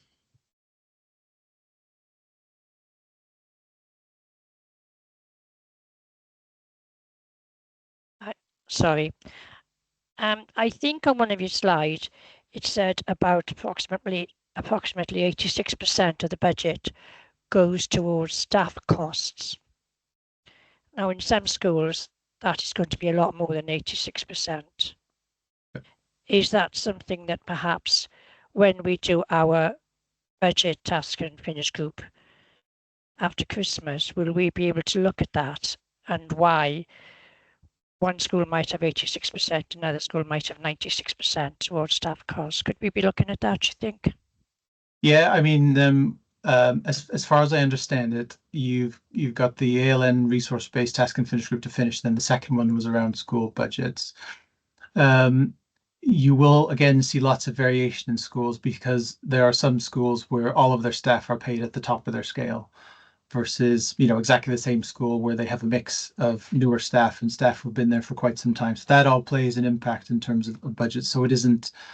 It's quite nuanced when you look at it. But there are different structures definitely in schools. There are different levels of support staff, non-teaching staff in schools. There are different responsibilities which come with pay in our schools. So all of that stuff needs to be considered. And as part of the recovery plans from schools, we've asked them to consider that as well. So it is something that we're looking at. But certainly, if that's something that Scrutiny wanted to look at as part of that task and finish group, then that'd be down to you folks. Okay, thank you. Thank you very much, Anne. Claire Werrett. Hi everyone, hi Trevor. I just wanted to ask, I'm sitting here listening to this and knowing this is a similar picture across all the local authorities, certainly with which I work. And obviously I am very experienced head teacher as well. And I know that I was very fortunate to have a good budget. I don't know how much of that was down to how well I managed it, but I think we have to be very careful in matching head teachers with someone we think is managing their budget well. I think we have to be mindful of the fact that school budgets can change very quickly due to what you just mentioned yourself about the high costs of staff. Also, you also mentioned the additional numbers of ALN we've got in our schools. It doesn't always come down to mismanagement. I work with head teachers at the moment who are broken, and I support them on a pastoral basis. That's the bit I love about my job. I can sit with them and I can try and help them. And they ask me, how am I going to run this school? How can I cut staff? Because of obviously the quality of teaching and learning within that classroom is going to go downhill if somebody that's been supporting a child has to be cut, because otherwise, they can't save money, and suddenly a child that's been supported or a group of children are now not supported. So you've answered all these questions really, and I think that what you've given us is so comprehensive, and I thank you for that. But I just want to make sure we are really mindful of the well-being of our head teachers, because now head teachers are finding themselves doing all the jobs. And I mean, not having a break at lunchtime because they're on duty because they've cut lunchtime supervisors. So in order to maintain safeguarding processes in the school, they have to do it. When do they stop? And we all know the answer to that is never. And I think that we do have to be mindful of this when we're dealing with schools and helping them with their recovery plans, that we are mindful of their well-being, because I see head teachers who are looking after everybody else, but who is looking after them? So I just want to sort of make that point. And it's not a criticism at all, because I think the Vale are handling this extremely well. But I can only speak about what I see. And we've got to be careful, because we are in a position where headship is not an attractive post anymore, and people don't want to do it. I absolutely loved it. I think it is the best job in the world. So it breaks my heart when I see people like that. But I can understand why, because the weight of this and now all the financial difficulties that are coming the way of schools is not allowing head teachers to give the best experience for their pupils. And I know you're stuck between a rock and a hard place, because this deficit has to be dealt with and managed. But I just would ask that we are mindful of the well-being of our school leaders, because it is imperative, because they need to be at the top of their game in order to do all the things we're asking them to do. So I just wanted to make that point. And I don't want to sound like, a disgruntled head. I'm not, but I can just understand, having sat in that chair, what it's like. And it's not always down to mismanagement. I know a very experienced head teacher who is at the end of her tether, not in the Vale, but at the end of her tether, because that is what she's being told. You can't manage your budget. She doesn't know how to, without having such a detrimental effect on those, the young people at the centre of that school. So I just wanted to make a point for everybody, really, that when you see it in reality, it's really quite the hard picture and a worrying picture. But thank you. Thanks, Trevor, because the presentation was great. Thank you. Yeah, no, that's okay. I didn't use the term financial mismanagement, and I did that on purpose because I'm sorry. No, that's okay. Because there are lots of different factors which are impacting schools. If it was as easy as financial mismanagement, it's easier to solve, isn't it? And we're not in that position, and you can see that by the levels of complexity and the conversations that we're having to date.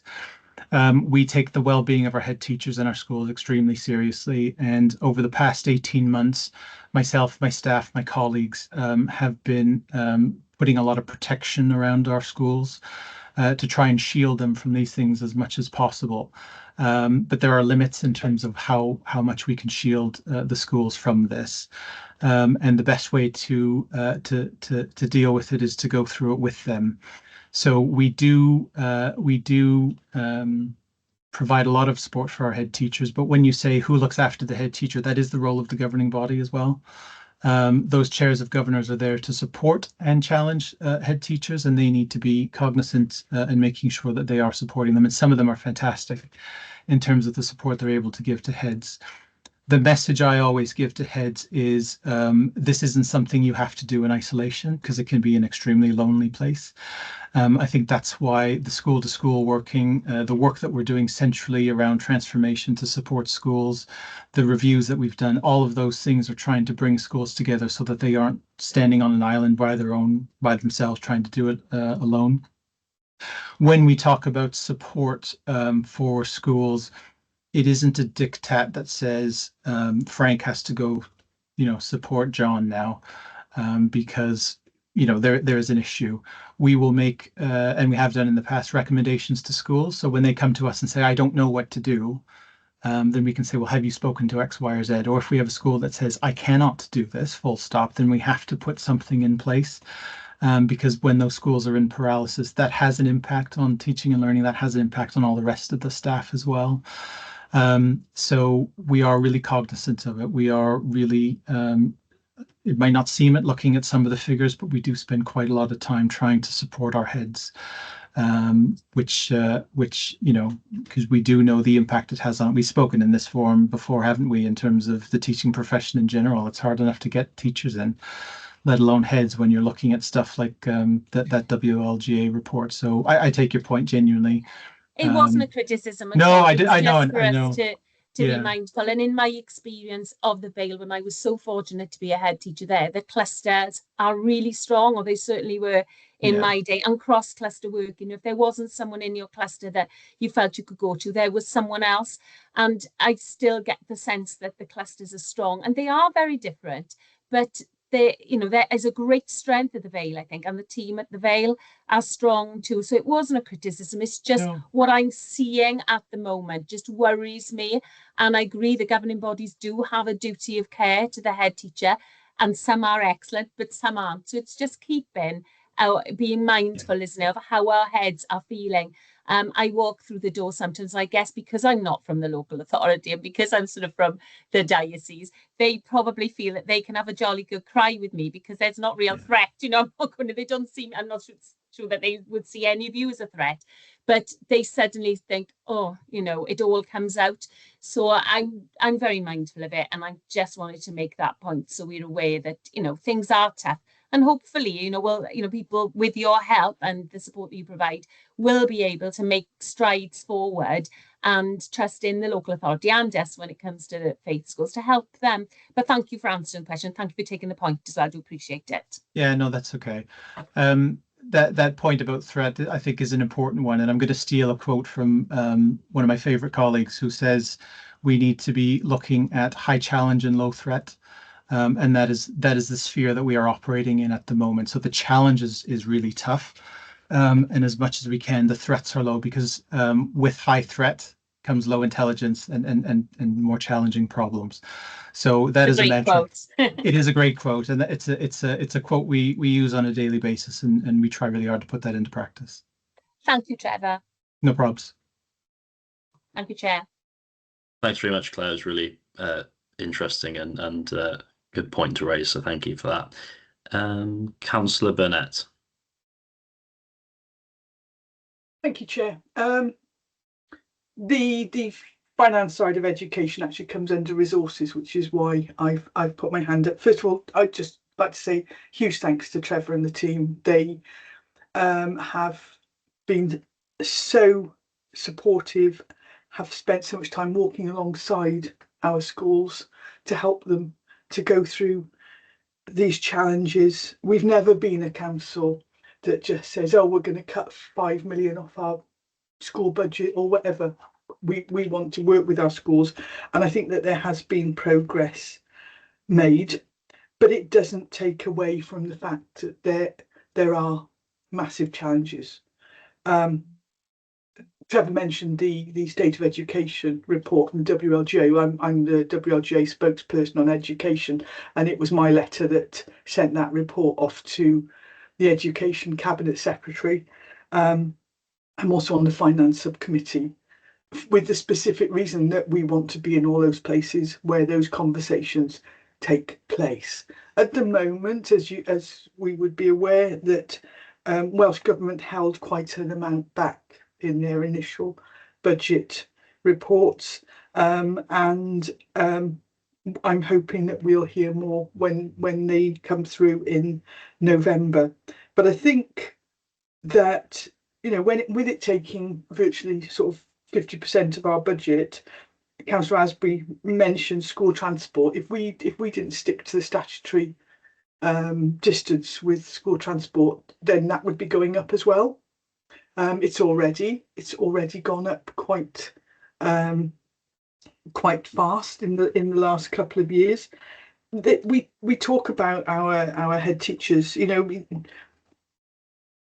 it'd be very unusual to be a financial wizard in that sphere, and we recognise that, and that's why we've always tried to be supportive. And another area you might have seen some reports coming out is where when we're looking at asset management, we're looking at developing a corporate landlord model, because schools take an awful lot of their time actually managing their premises. And so, you know, we will work towards maybe adopting a corporate landlord model for schools as well. We will do whatever we can to support schools so they can focus on teaching and learning, and do the best possible for their children. But I don't think that there is a magic one that we can use with this. We all need to work together. If our schools' budgets run out of control, then actually that will affect every other budget within the council. And you know, we will be having difficult conversations as we go into the new year, won't we? So we need to have those conversations, but we will do it calmly, we will do it kindly, and we will do it supportively of our colleagues within schools who we know have a difficult role day to day. But if we can all work together, we will make progress on this. Thank you, Chair. Thanks very much, Liz. Councillor Aviat. Oh, thank you, Chair. I live in the Pencoitre cluster area. I'm just saying that I don't think any of the schools are being frivolous. I'm not saying anybody suggested that anyway. But the fact of the matter is the pupils are costing us more now. Certain pupils, and ALN, yes, as well. But when staff have to go out of the school and knock doors and say, why isn't your child in school? You know, in certain areas, some people don't think education is they don't really value it. And I think that costs a lot as well, but pupils are costing us more because of, for whatever reasons. And I think a lot of the money is spent on those kind of reasons, you know, where it's not just teaching them, it's getting them to school in the first place for a start. And then, you know, sometimes it's, with the ALN, they're just costing more now. So there's something, it's justified. We need them because we need every pupil to have a good education. But I just want other people from different areas to realise that it's not just getting into school and teaching them. The money is not getting wasted. Thank you, Chair. Trevor. Yeah, I think one of the challenges we have, and it's kind of evolved over time, is there can sometimes be an expectation that because schools are so entrenched and they are the heart of our communities, and they are a touch point for our families, that they will deliver everything. They will deliver teaching, they will deliver public health services, they will deliver social services, they will deliver advice for citizens' advice bureaus, they will do everything. And schools want to do everything because the people in our schools have big hearts and they got into teaching and looking after kids for a reason. So it feels like the right thing to do. And one of the challenges we have at the moment with schools is because they aren't funded for a lot of those things sometimes. And there are other partners within the council, let alone externally, who are funded for different aspects of that. So how can we be a bit more strategic in terms of what is the school's role to play once they get in the building? What is what is my adult learning service in terms of supporting families? Outside of that, what is the role of public health in terms of getting kids in the first place when they're sick? All of those sorts of things. So everybody has a role to play in terms of supporting schools, and we mustn't lose sight of the fact of what schools are there to do, but also give them the ability to focus on that and challenge ourselves and other partners to make sure everybody is doing what they need to do and not just relying on schools delivering everything. I think that's an important point. Thanks, Julie. Thank you, Julie. Councillor Birch. Thank you. I mean, Trevor's report was incredibly detailed, so much so that most of us would have to reread it at least twice in order to get all of the detail out of it that we need in order to make make decisions. I mean, I'm on 2 governing bodies, and I know how difficult it is to tackle the economics of a school, particularly if you're not used to doing it. I mean, I have advocated in the past that all governors undertake financial training looking at their own specific governing body economics in order to be able to better understand and help to make decisions. But what I wanted to say is that having been part of some of these processes, that the presentation that we had and the granular level that it went down to should give people some reassurance as to how much support they're going to get from education officers in doing this. I mean, they're bringing consultants in order to look at people's school budgets, in order to see how teaching and learning can be improved, because it is inevitable that some redundancies are going to have to be made because staff are our most expensive item. That point has been made over and over again over the years. But I wanted to reassure people that you are in very capable hands with our officers, with the work that's going to have to be done going forward.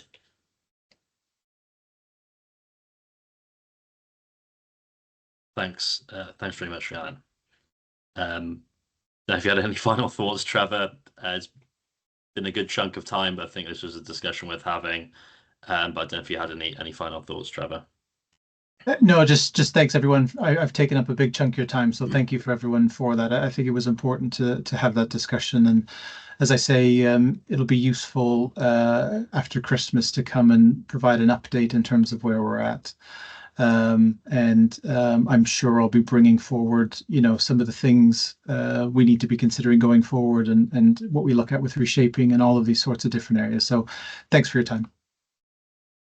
Thanks very much, Trevor. An update after Christmas would be great, and thanks for your time tonight. So if I move then that we note Trevor's presentation, if I could have a seconder for that, please. Councillor Hennessy, thanks very much. Okay, moving on then to agenda item 7. Thank you for your patience, Caris. Summary of Estyn inspection outcomes for the summer term 25, an update on schools in statutory follow-up. Okay. Diolch yn fawr, Chair. Noswaith dda, gyfeillion. As the Chair outlined, this is an update on Estyn outcomes from the summer term. So you'll see from the paper that's been provided that 2 schools from the Vale of Glamorgan received a core inspection during the summer term, Palmerston Primary and St Richard Gwyn Catholic High School. In terms of Palmerston, you'll see there was no follow-up work identified by Estyn, and there was a spotlight highlighting interesting or innovative practice, and that's included within the report. So you'll see it's about family engagement and this way that schools proactively engage with their family and local community. In terms of the St Richard Gwyn Catholic High School, you'll see that the school was placed in a statutory follow-up category of significant improvement. As a result, the school has been required to draft a post-inspection action plan to address the Estyn recommendations. And you'll see there's a reference to the Estyn recommendations in Appendix 1 of the report. So the school had to draft a plan and respond to those recommendations within 20 working days of the publication of the report. So the report was published at the end of the summer term, and the school presented the post-inspection action plan to Estyn at the end of September. We're currently waiting for Estyn to meet with us as a local authority and with the school to discuss the plan. So, we're waiting for approval there. In terms of expectations, in terms of monitoring St Richard Gwyn's PIAP moving forwards, we've already started a programme of half-termly meetings involving representatives from the school, the local authority and the diocese. And, we're starting to monitor progress in relation to actions and any early impact emerging. So the next steps, once Estyn have approved the PIAP, they will revisit again around 12 to 18 months after the report was published. And it'll be a visit to the school that Estyn will decide if the school has made sufficient progress. If the school has made sufficient progress, then they'll be removed from the list of schools in statutory follow-up. If Estyn are seeing insufficient progress, then Estyn will need to consider whether it needs to be judged as requiring special measures. So, but we are hoping in the way that the school has drafted their post-inspection action plan, the way that things are working at the moment, we're hoping that would not be the case. But obviously, we've got to see how things map out for the next 12 to 18 months. In terms of interim visits, we had one school in the Vale that received an interim visit from Estyn in the summer term, and that was a Bontyfine Primary. So their focus was on 2 of the school's improvement plans, priorities for the last academic year, maths and writing. So you'll see there's a link in Appendix 4 to an overview of all the schools that have received an interim inspection, and you'll see there's a link there to the letters that have been published following the interim visits by Estyn. And just to update you as well on schools that have received, that are in a statutory follow-up category with Estyn, there's a reference in the report to Pencoitre and Fairfield. So Pencoitre had an Estyn visit in July. That visit focused on 2 recommendations. Recommendation 2 about supporting pupils' attendance and behaviour, and recommendation 4 about the strategic leadership and quality of provision in relation to ALN and oversight of a range of provisions in place at the school. I've outlined in the report some of the main messages coming through from Estyn. You'll see that, that Estyn recognises the steps that the school's taken to address attendance, and they feel that the school now has a more strategic approach to attendance, and that there's more focus on data analysis on an individual level and also on a groups level in terms of groups of pupils. Estyn also recognised that there's been an improvement in attendance figures, but as the school would acknowledge as well, and as we acknowledge as local authority, the attendance of pupils eligible for free school meals remains far too low. It was also pleasing to note that Estyn reported that the behaviour at Pencoitre continues to improve. And sort of that's obvious now, becoming more obvious in lessons and also as you walk around the school. In terms of that 4th recommendation, in terms of ALN, there's a recognition of the support provided by the local authority and the way that the school's embraced that support in terms of ALN and the impact that has had on provision for pupils at the school. In terms of there's a clear improvement in the leadership of ALN and also now approaches being used with pupils. Estyn report that the school's making suitable progress in implementing the Additional Learning Needs and the Education Tribunal Act, and there's also a recognition of the work done in relation to individual development plans and one-page profiles. But there's a recognition that there's a need for further consistency there. I'll just mention briefly as well Fairfield. Since we last met in terms of scrutiny and we looked at the Estyn update report, the PIAP, the Post-Inspection Action Plan for Fairfield, has been approved. So that happened at the end of July. The current head teacher is currently off work, so there is new temporary leadership arrangements in place in the school. There's an interim executive head teacher and an acting head of school to support the school in terms of leadership moving forwards. They're also working closely, yes, with the local authority, but also with Central South Consortium and the support in place for curriculum teaching and assessment, also in terms of maths and numeracy and Welsh. So that support is built into the post-inspection action plan. And again, we're monitoring carefully in terms of how that's working, how that's developing in the school, and also any emerging impact. So in terms of Fairfield, Estyn, again, as I mentioned with Sir Richard Gwynne, will be reviewing progress 12 to 18 months following the publication of the report, which was in May 2025. Diolch yn fawr. Thank you very much for that, Caris. So over to the committee if there's any comments or questions on what we've just heard.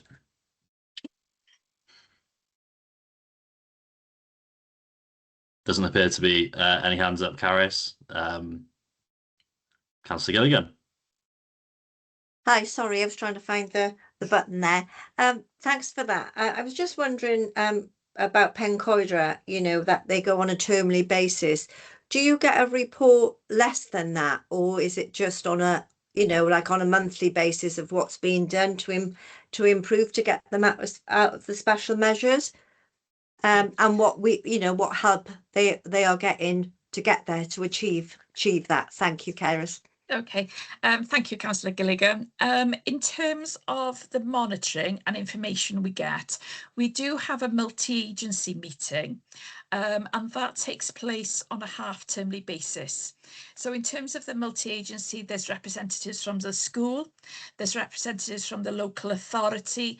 We've also got, for example, the cabinet member. We've got Councillor Burnett as part of the meeting. The chair of Scrutiny is also invited to those meetings. So those meetings, and also Estin are in attendance at that meeting. So those meetings take place on a half-termly basis. And there's a report presented to that meeting by the school improvement officer and myself, outlining the support that the school's receiving. And in relation to every recommendation, there's a reference to, you know, sort of actions undertaken by the school, an evaluation of progress, and also any next steps that we would consider appropriate for the school to undertake. And with next steps, we also try to be careful in terms of identifying dates, because we're mindful we want things to keep moving at a pace. So yes, Estin visit the school on a termly basis to monitor key recommendations. But in terms of us as a local authority in a school, we do meet, including Estin, on a half-termly basis to consider progress. And you mentioned support. The Pencoedra also receives support. You'd see the recognition and reference to the ALN support, for example. There's also support going in terms of attendance from the local authority and also from youth service. And then we've also got close links again with Central South Consortium, who are supporting in particular at the moment the work in relation to the skills. So we've got people supporting in terms of literacy, numeracy and digital. There's also ongoing support in relation to Welsh as well. I hope that answers your questions. Lovely. Thanks for that, Keris. It's appreciated. Thank you. Thanks very much, Wendy. Councillor Payne. Diolch yn fawr, Caris. Delighted with the report for Palmerston School as a school governor there. So really pleased with that, pleased with the highlight, because I know about the standard of the engagement with families is brilliant, and the learning of parents as well. But I'm interested in terms of the perspective of recognition that 25% of those children in the school have additional learning needs. And I don't think maybe we, you know, give due credit enough for that.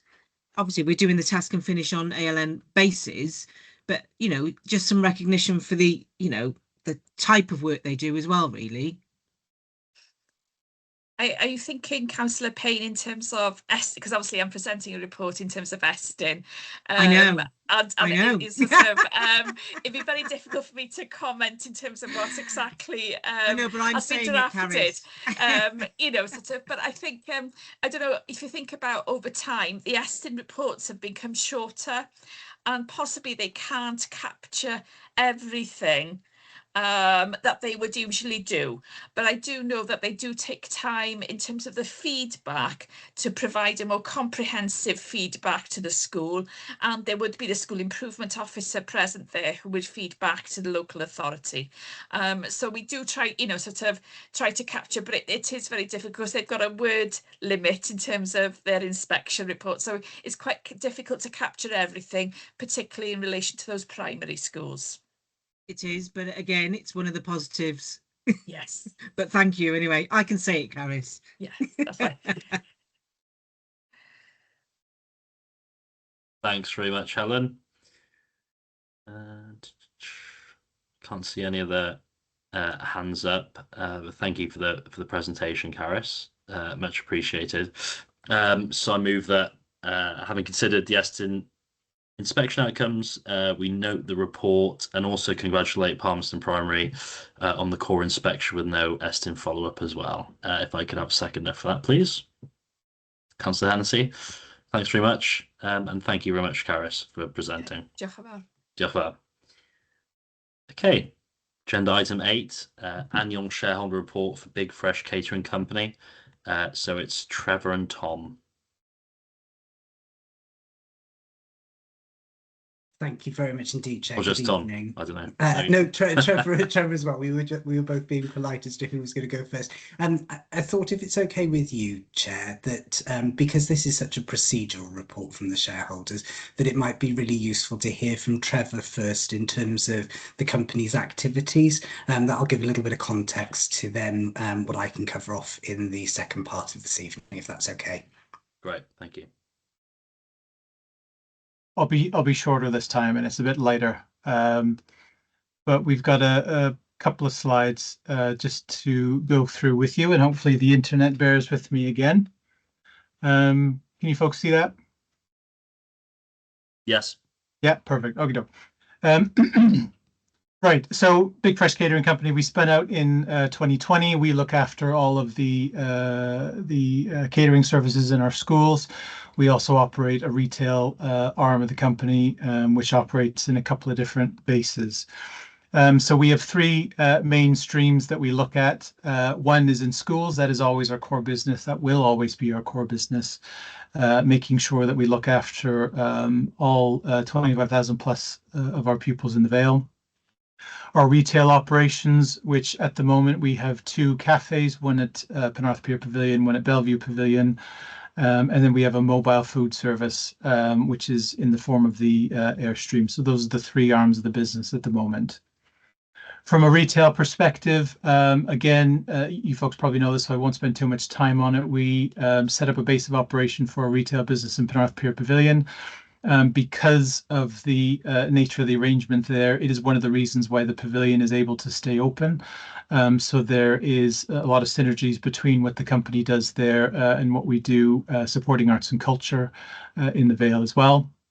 And that was extended to Bellevue Pavilion about a year or so ago now as well. So we have a cafe there, but we also look after all of the room bookings and those sorts of things to make sure that this venue remains open to the public and accessible by everyone as much as we can, which is really good. I'm a visual person, hence all the pictures, so bear with me. We have about 271 staff now who work at Big Fresh. That's grown by about 100 staff since we spun out in 2020. Our staff are really, really important to us. They operate across 60 sites. Some of our staff have been recognised as winners for School Caterer of the Year nationally within Wales, which is fantastic.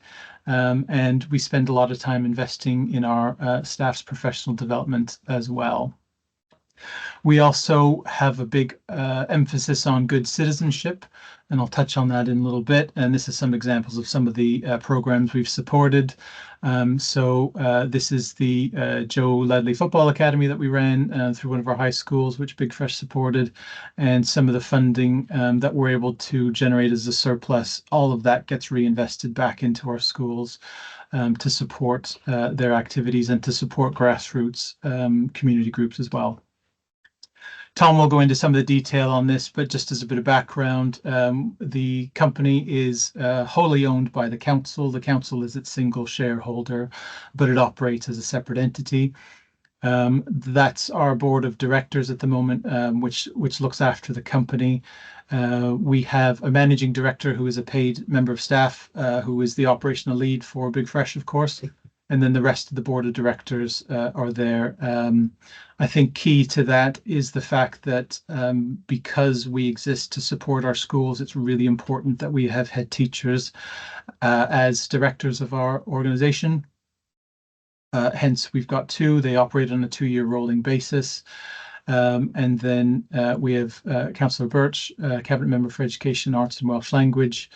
and myself, who's the council's appointed director on the board. I'm with you today as the chair of the board of directors. Carol can't be with us. Also important to note with our board of directors, they operate a bit like a governing body. So we don't take payments. Nobody gets remunerated for their roles as directors. There are no expenses or bonuses or anything like that associated with those roles. We do it because it benefits our schools. In numbers really quickly, so we continue to see growth throughout the company. We had a 13% growth over 23-24. As I said, that takes us up to 271 staff. Our retail growth has been up to 10%. We now look after 52 out of our 53 schools, so we welcome 2 of our other comprehensives over the last couple of years into the Big Fresh family. We have the 2 retail outlets and the mobile food truck as well, which I mentioned. In terms of meals served, these numbers are quite staggering in my head. Over 1.6 million in 24-25 meals served in primary, 725,000 in secondary, so about 2.4 million meals served in the year. We have just over 25,000 kids, and that's split pretty much evenly between primary and secondary. So it gives you an idea in terms of the volume. In terms of some of our free school meal uptake in the primary sector is at 74%. We've had the rollout of universal free school meals, so everybody in the primary school is entitled to a free meal if they wish to have one. 57% in our special school. We do a lot of work with our special school in making sure menus are accessible and appropriate for the needs of our kids there, and 55% uptake in our secondary schools. One of the reasons we have head teachers on our board of directors is to make sure that those who are entitled to free school meals take them up. They are our advocates in schools and with our clusters, and they help support any changes that we need to do as a company or that schools might need to do to facilitate that uptake going forward. In terms of added value, these are some of the things we're involved with at the moment.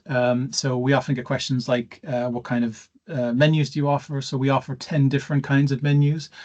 Those menus are designed to cover a wide range of allergens, for example, or dietary needs, specific requirements for individuals on religious beliefs, those sorts of things, vegetarian, pescatarian meals, all those sorts of things. So we see those in all of our schools. We've been involved in the Welsh Veg in Schools project, which is really exciting. So we talk about how we support our local economy, how we support our local farmers. If you've eaten today, thank a farmer. That's the saying that I grew up with in rural Ontario. And I think it's important that we do that. So we've been working with 3 of our local veg growers in the Vale to get local produce into schools. We're working with them in planning crops going forward. And there's some examples there around cucumbers that we brought in from Golden Farm in Wenvo, which was served to all of our food and fun schemes this year, as well as bringing things like leeks into our school menus during term time. We've been really proactive working with partners in the council around Project Zero, so looking at our reduction in carbon emissions.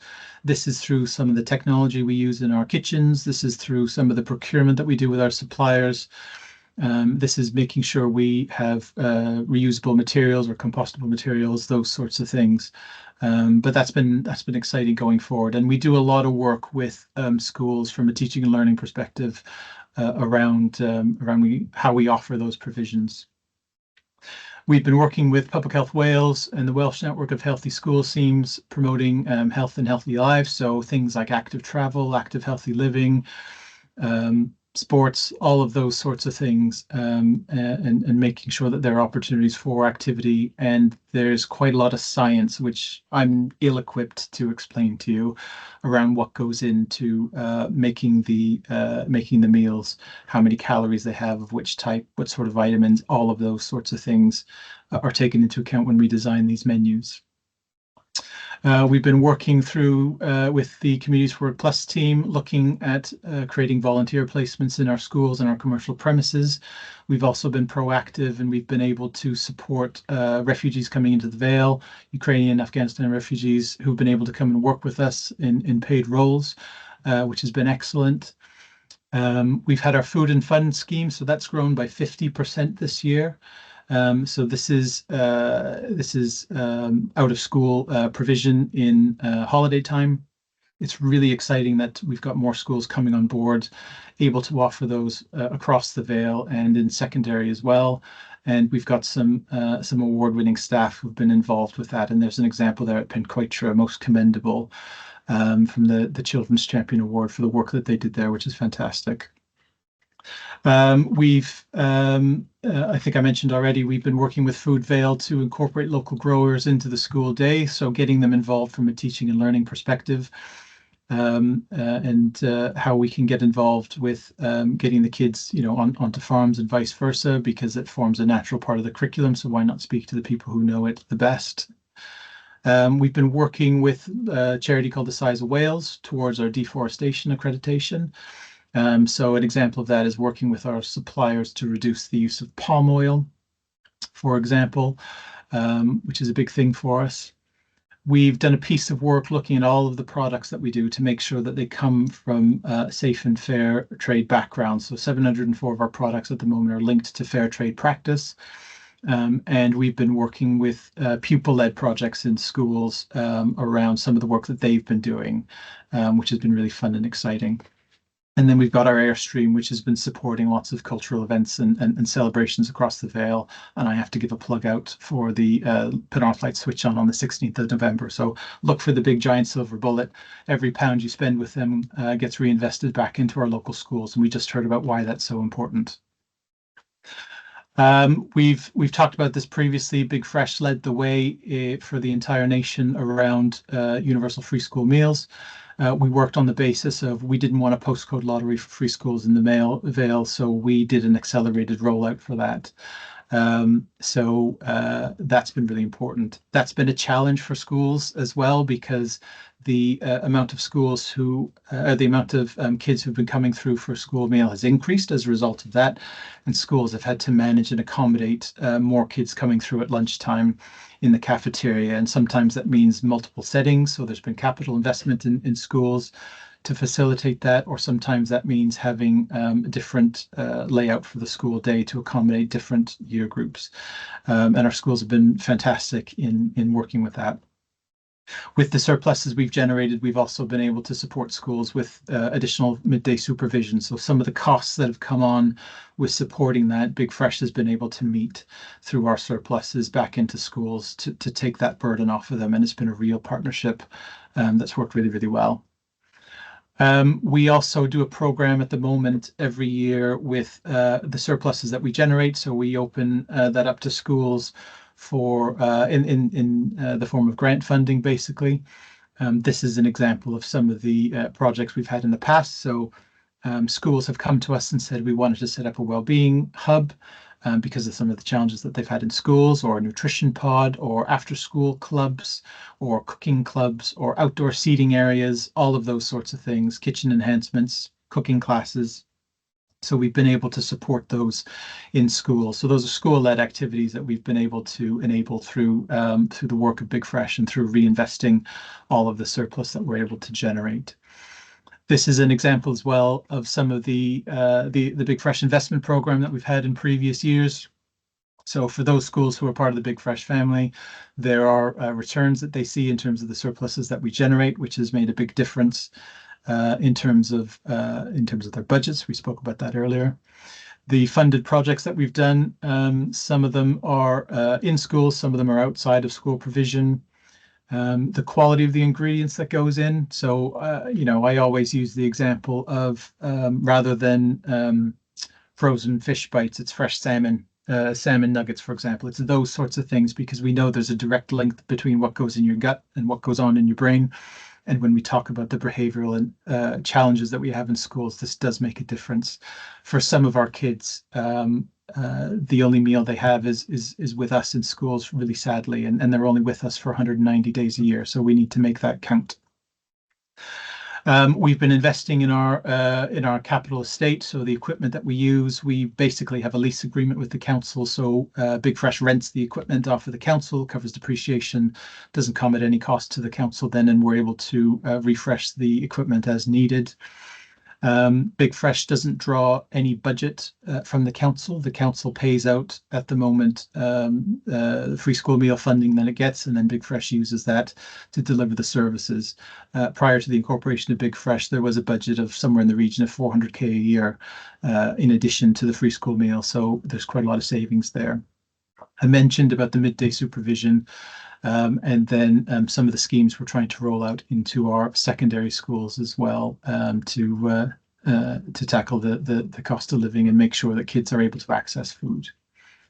It's a three-pronged approach. It's the staff that we have in schools. It's the head teachers. That's the top right-hand corner of a conference we had with them. And it's the collaboration between the Big Fresh staff and the Vale staff in terms of making this work. This is a new endeavour for the council. It's our only traded company. There aren't that many of them in the UK, specifically around catering, certainly.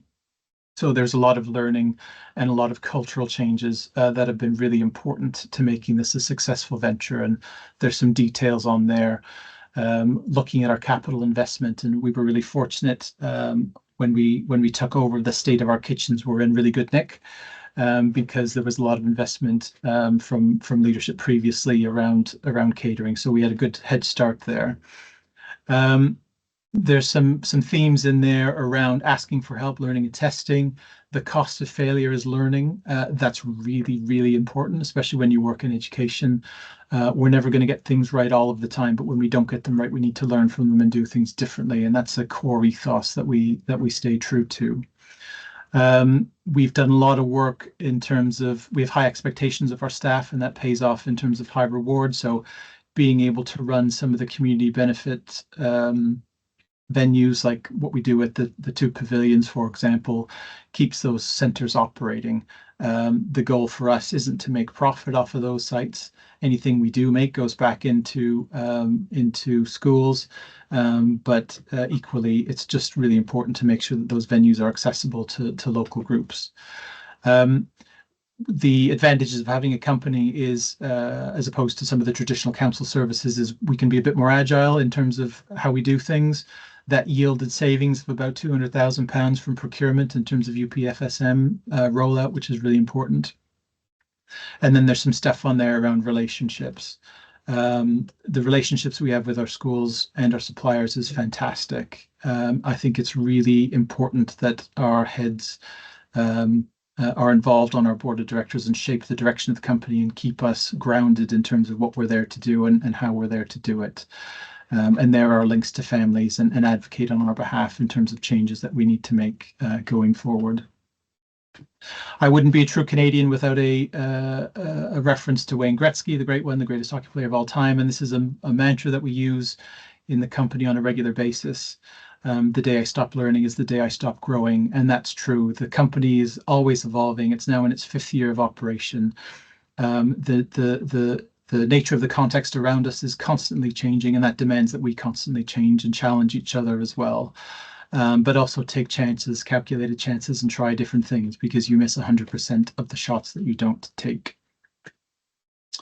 And that's it for me. So that's the lighthearted stuff, and that's just to give you an idea of some of the stuff that the company's involved with, some of the value that we bring to schools and support for communities. That's it. Thanks for your time. I'll hand over to Tom.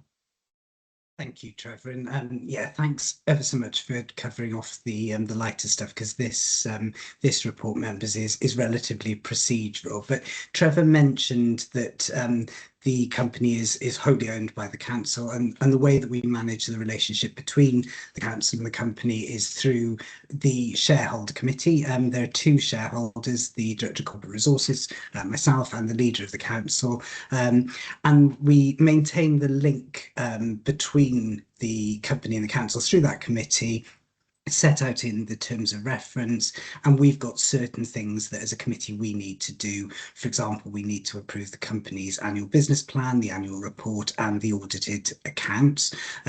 We maintain as shareholders oversight of the overall strategic direction, the financial parameters, and there are some things that are restricted in terms of the company's activities. We also need to make sure that, as Trevor mentioned, the core business of the company remains within schools schools catering, and that's confirmed through financial forecasting. Really grateful for Trevor providing that update in terms of the service delivery. Some of that is also included within your report this evening, members. The leader and myself meet with the company on a quarterly basis.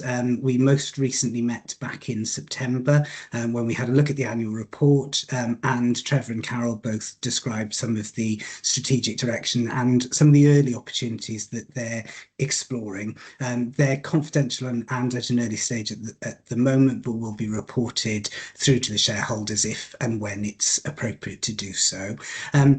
At the time that we met in September, the company had the initial annual audit from the external auditors, and that was then latterly reported to the board of directors that Trevor's just been describing. The managing director also confirmed that the financial position was such that the core business remained within schools catering and was projected to do so for the next 3 years. That means that they're compliant with the financial regulations that are in place for the company. We also discussed some of the work that is underway arising from that external audit report, and you can see that some recommendations were made in relation to HMRC and PAYE recognition, and those things are being progressed as we speak. The report also highlights the financial performance of the company in the prior financial year, and members will know that those figures are now going to be consolidated into the overall council statement of accounts that will come to council in due course. And then just finally, none of those restrictions, those reserved matters that the shareholders are responsible for needed to be considered during the year. And we confirmed that we were really content with the strategic direction of the company. So that's the report, Chair. Hope that's been useful, but obviously Trevor and I are happy to take any questions. Absolutely. Thanks very much for that, Tom and Trevor. Rhiannon Baker. Hi, we just wanted to bring up the point that the company we've spoken to many people in our schools, and they all say that the price doesn't actually correlate to the quality of the food, and especially because in all of the schools we've spoken to, the queues are really long, and especially because of lunch, this really short period of time, and many people have said that by the time they've gotten to the queue, there's not any food for them. So we were just thinking, and we wanted to pose the question: is there any sort of implementation they're going to do to try and improve the quality or take down the prices, or ensure that everyone has equal opportunity to actually get this food? Thank you. Shall I take that one? Yeah, really good points. I think I touched on it a little bit earlier. Some of the challenges we have because we have so many kids now coming in to lunches. We do have issues with queues, so we are working with head teachers in terms of how do we reduce those, and sometimes that means having a couple of different sittings for lunchtime. In a couple of other schools, we're trialing having like different access points for food, a bit like street food in different areas. So we're trying to maximize that. In a few of our schools, that's meant being able to build bigger or different dining halls, which has made a huge difference. But then we also have some challenges where some of our schools, they're just physically restricted space, or there isn't the capital investment to do that. So all of those points are true that you raised, and we're trying our best in terms of how we can address those. The cost of the meal is a really interesting one, and I wish I had the figures to hand, so you're going to have to take these with a pinch of salt. But when you look at all of the overheads involved with procurement, with the cost of ingredients, and that's being mindful that the cost of food has gone up considerably, and energy charges, equipment charges, all of those sorts of things, that leaves us about 71 pence for a meal and a dessert in schools. So that's really challenging when you offer 10 different menus, 71 pence a meal with all of those overheads. One thing I did touch on in the presentation was using some of that surplus to have a bit more diversity in some of the food that we've done. So we did a engagement session with parents a couple of years ago. Funnily enough, it was one of the greatest responses I ever had to a consultation in 10 years of the council, where we had over 4,000 responses on school meals, talking about some of the things that they wanted. So we've been trying to incorporate that. We also try and incorporate quicker options.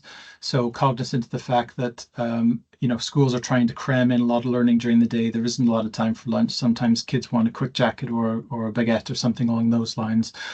So trying to make those options available to them as well. It is a bit like game of Tetris, and it's been really good working with the head teachers to see what are they able to do with their timetables, what are we able to do with our meals, and how do we make sure that there's value for money and that it's food that the kids actually want to eat, as well as being really healthy as well. So those are really good points. Thanks, Rhiannon. Thanks very much. Definitely a great question. Councillor Payne. Thank you again, Trevor. I'm interested in all the partners as well, and looking at maybe having a big fresh day or something, because I didn't realise there was so much involved with this. So in terms of local food growers, and celebration of local cultures, that would be interesting. I don't know if you've ever thought about getting that together in one place, in terms of all of your partners, all of the positive things you do, because there are lots of positive things around this. It's not just about the school dinners, it's about the culture of school dinners. And like, two of the young people were saying there about the price of the school dinners, and maybe the use, this is a cost possibly, of a booking system or AI or an app for booking school dinners, which would cut down, you'd have less wastage because you would know who would be there available for food that day. But I would be interested in knowing what all of these partners do, Trevor, and could we get some kind of a big fresh day together where we promote what we do culturally within the council, because this is a massive cultural change and a really, really positive one. And, it's about positive things around food and growing and nutrition, that many people don't think of, but, it's given me food for thought. I thought I'd finish on that one. Good one. Cheers. Yeah, and any opportunity to brag about my schools and to brag about our suppliers and to brag about the stuff that they're doing, we'll certainly take you up on that. So if you want us to go away and have a think about Yeah, that'd be a great. show and tell day or something for Scrutiny, then yeah, we're definitely happy to have a think about that. Thank you. Thanks, Helen. Councillor Hanks. Oh, thank you, Chair. I just wanted to ask you, Trevor, about the uncertainties regarding the funding of free school meals and when we'll have a little bit more of an update on that. And also, what is Food Sense Wales, please? In terms of the funding, that's like the $64,000 question. I don't know details around when any announcements are going to be made. We're operating on the basis that it's going to continue going forward, because obviously the impact of that has been immense, especially with things like the cost of living crisis. So if we hear any news and we need to adjust our organization, accordingly, then we'll have to take that decision at that time. But at the moment, I haven't got any sort of updates on that. In terms of Food Sense Wales, that's looking at influencing how food is produced and how it's sort of consumed in Wales and making it more sustainable. So it's a really good group to be working with in terms of what we're trying to do around sustainability, around local growers, and around changing the mindset around things like seasonal food and how that is reflected in our menus. Thank you very much. Thanks. Thank you. Councillor Hennessy. Hi, Trevor. Thanks for the report. Actually, really good report, and I quite enjoyed reading it. Would there be any chance at visiting the main facility, what prepares all the food? So there isn't a main facility that prepares all the food, because all the food is prepared fresh on site every school. Okay. So if you wanted to come and have a school meal at any one of our schools, you're more than welcome to. But yeah, it's all prepared fresh from scratch in all of our schools. So we don't have a central distribution hub. A few years ago, we did have one school that didn't have a kitchen on site, a school St. Barrack. So we did have to make the lunches at High Street and bring them over every day. And that fed into our consultation when we created the new St. Barrack building. So now all of our schools have a kitchen in them. Okay, and on a personal note, I think Georgie Howe is a much better ice hockey player than Wayne Zexke. I think that might be a little bit controversial. That's very controversial. We'll have to save that for another day. Yeah, I think that's sacrilege, Councillor Hennessy, actually, but we'll move on. Thanks very much. So, Councillor Lynch-Wilson. Very interesting report. I enjoyed reading it. I was a parent rep on the old learning and culture when it was talked about that it was coming in, and I know for a lot of people it was a big leap of faith, and it's nice to know that on the whole, looking at it, it's been a success. So I'm very proud to have been in at the beginning in a very small way. But like I said, very interesting report, and just carry on doing what you're doing. And I know nothing about ice hockey. Thanks, Julie. Thanks very much. Councillor Ewan Goodjohn.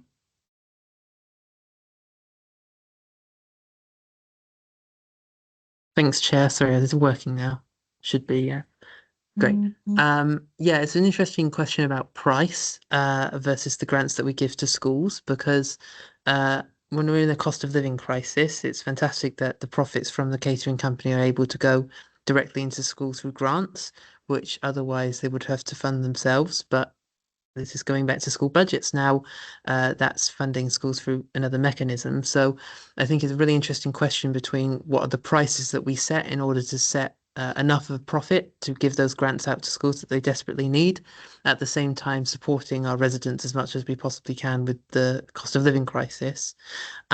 So I think it's an interesting discussion to have in the future. And for the benefit of us relatively new councillors in 2022, Councillor Lynch-Wilson was talking about the setting up of the company in the past. It would be really good to have this presentation given to all members, such as through the member briefing, because especially with the focus on how the company was set up and the reasoning behind it, because we haven't had much information on that because it was relatively new at the time when it was set up, is my understanding, and it would be good to talk more about the structure and the reasoning behind why it was set up. Thank you so much. Yeah, we can certainly do that. It took a few years to get it off the ground, so there's a long history and lots of learning that we can share with you on that. Just for absolute clarity, we don't make a profit off of the sale of meals in schools. So it's the retail operations that make a profit. There are surpluses generated based on the levels of uptake that we have in schools, and it's how we use that. But we don't, the whole point of the enterprise is to put money back into schools, so not to make money off of them.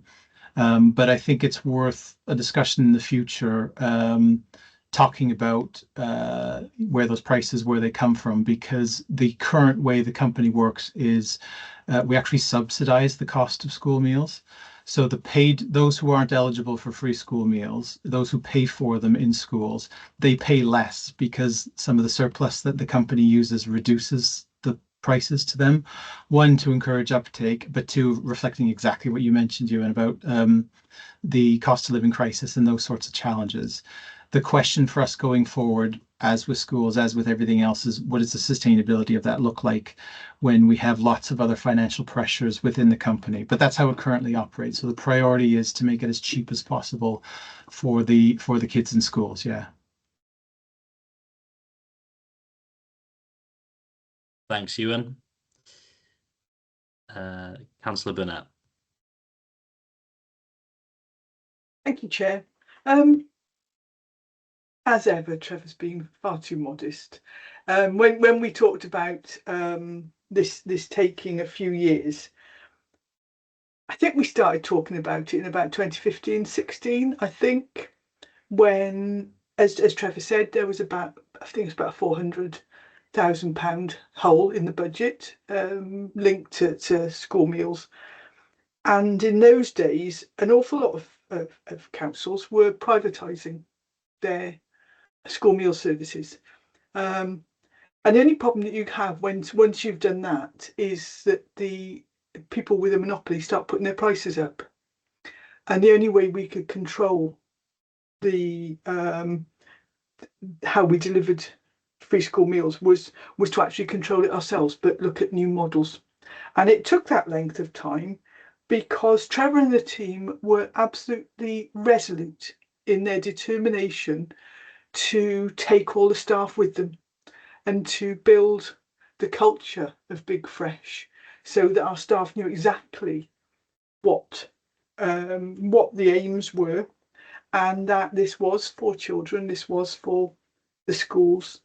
And to launch it at the start of the pandemic was real, wasn't it? But also, when you think about when they were first planning it, they were also looking at community libraries because this team do like a challenge. And so the new models for that, and we've seen how successful that has been as well. So, I mean, I actually think that I can see that people are interested in knowing more about the model, more about how services can be delivered in innovative ways. Then it actually would be really good to allow Trevor and the team's imagination to run wild and bring all the different bits and pieces into play. Because if it hadn't been for Big Fresh, I don't think the Peer Pavilion would be open now. You know, they saved that in October 21, and it's gone from strength to strength. So huge thank you from me, Trevor, to you, Carol, and all the team. It's been a roller coaster, but it's been such a brilliant thing, and I'd love to share more of the details with members.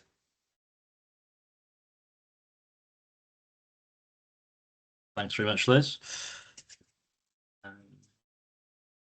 Can't see any other hands up, so thank you to Trevor and Tom.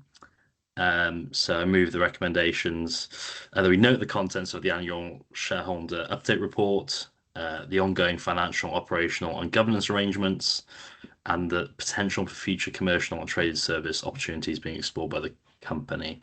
If I could have a seconder for that, please. Councillor Hennessy, thanks very much. Okay, thanks again, Trevor and Tom.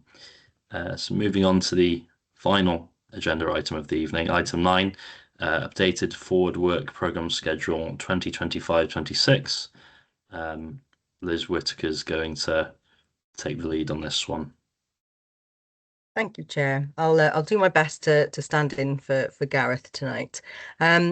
You'll see from the forward work programme that's been attached as an appendix to the report that there have been a few additions since it was last agreed by the committee in May, notably actually 2 items which were presented tonight, those being the presentation on school budget recovery plans and the annual report for the Big Fresh Catering Company. Other than that, the forward work programme is pretty much the same as when you will have agreed it in May. Looking forward to the next meeting of the committee, which will be in the new year now on the 19th of January. The expected items for this meeting are reports on school attendance, the SACRE annual report for 24-25, and a report on the findings of the ALN Task and Finish review that the committee's Task and Finish group have been undertaking so far. There may also be an update at that meeting on school improvement, but this is currently to be confirmed at the moment.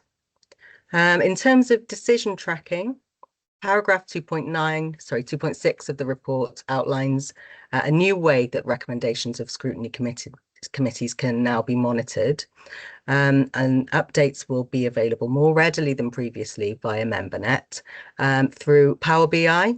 Power BI, for any people who aren't all that familiar with it, is a Microsoft tool used for analysing and presenting data. So that will replace the way that we used to bring scrutiny recommendation tracking to committee every quarter. There is a link in the report to the committee's decision tracking, and members were also sent supplementary information by email outlining the statuses of recommendations made by the committee since May. So it's just brief from me tonight, Chair. The committee is asked to agree the amended forward work programme at Appendix A and note that a summary of decision tracking data relevant to the committee will be presented to the committee going forward as part of the biannual forward work programme monitoring reports. Thanks, Chair. Thank you, Liz. Any comments or questions from committee members?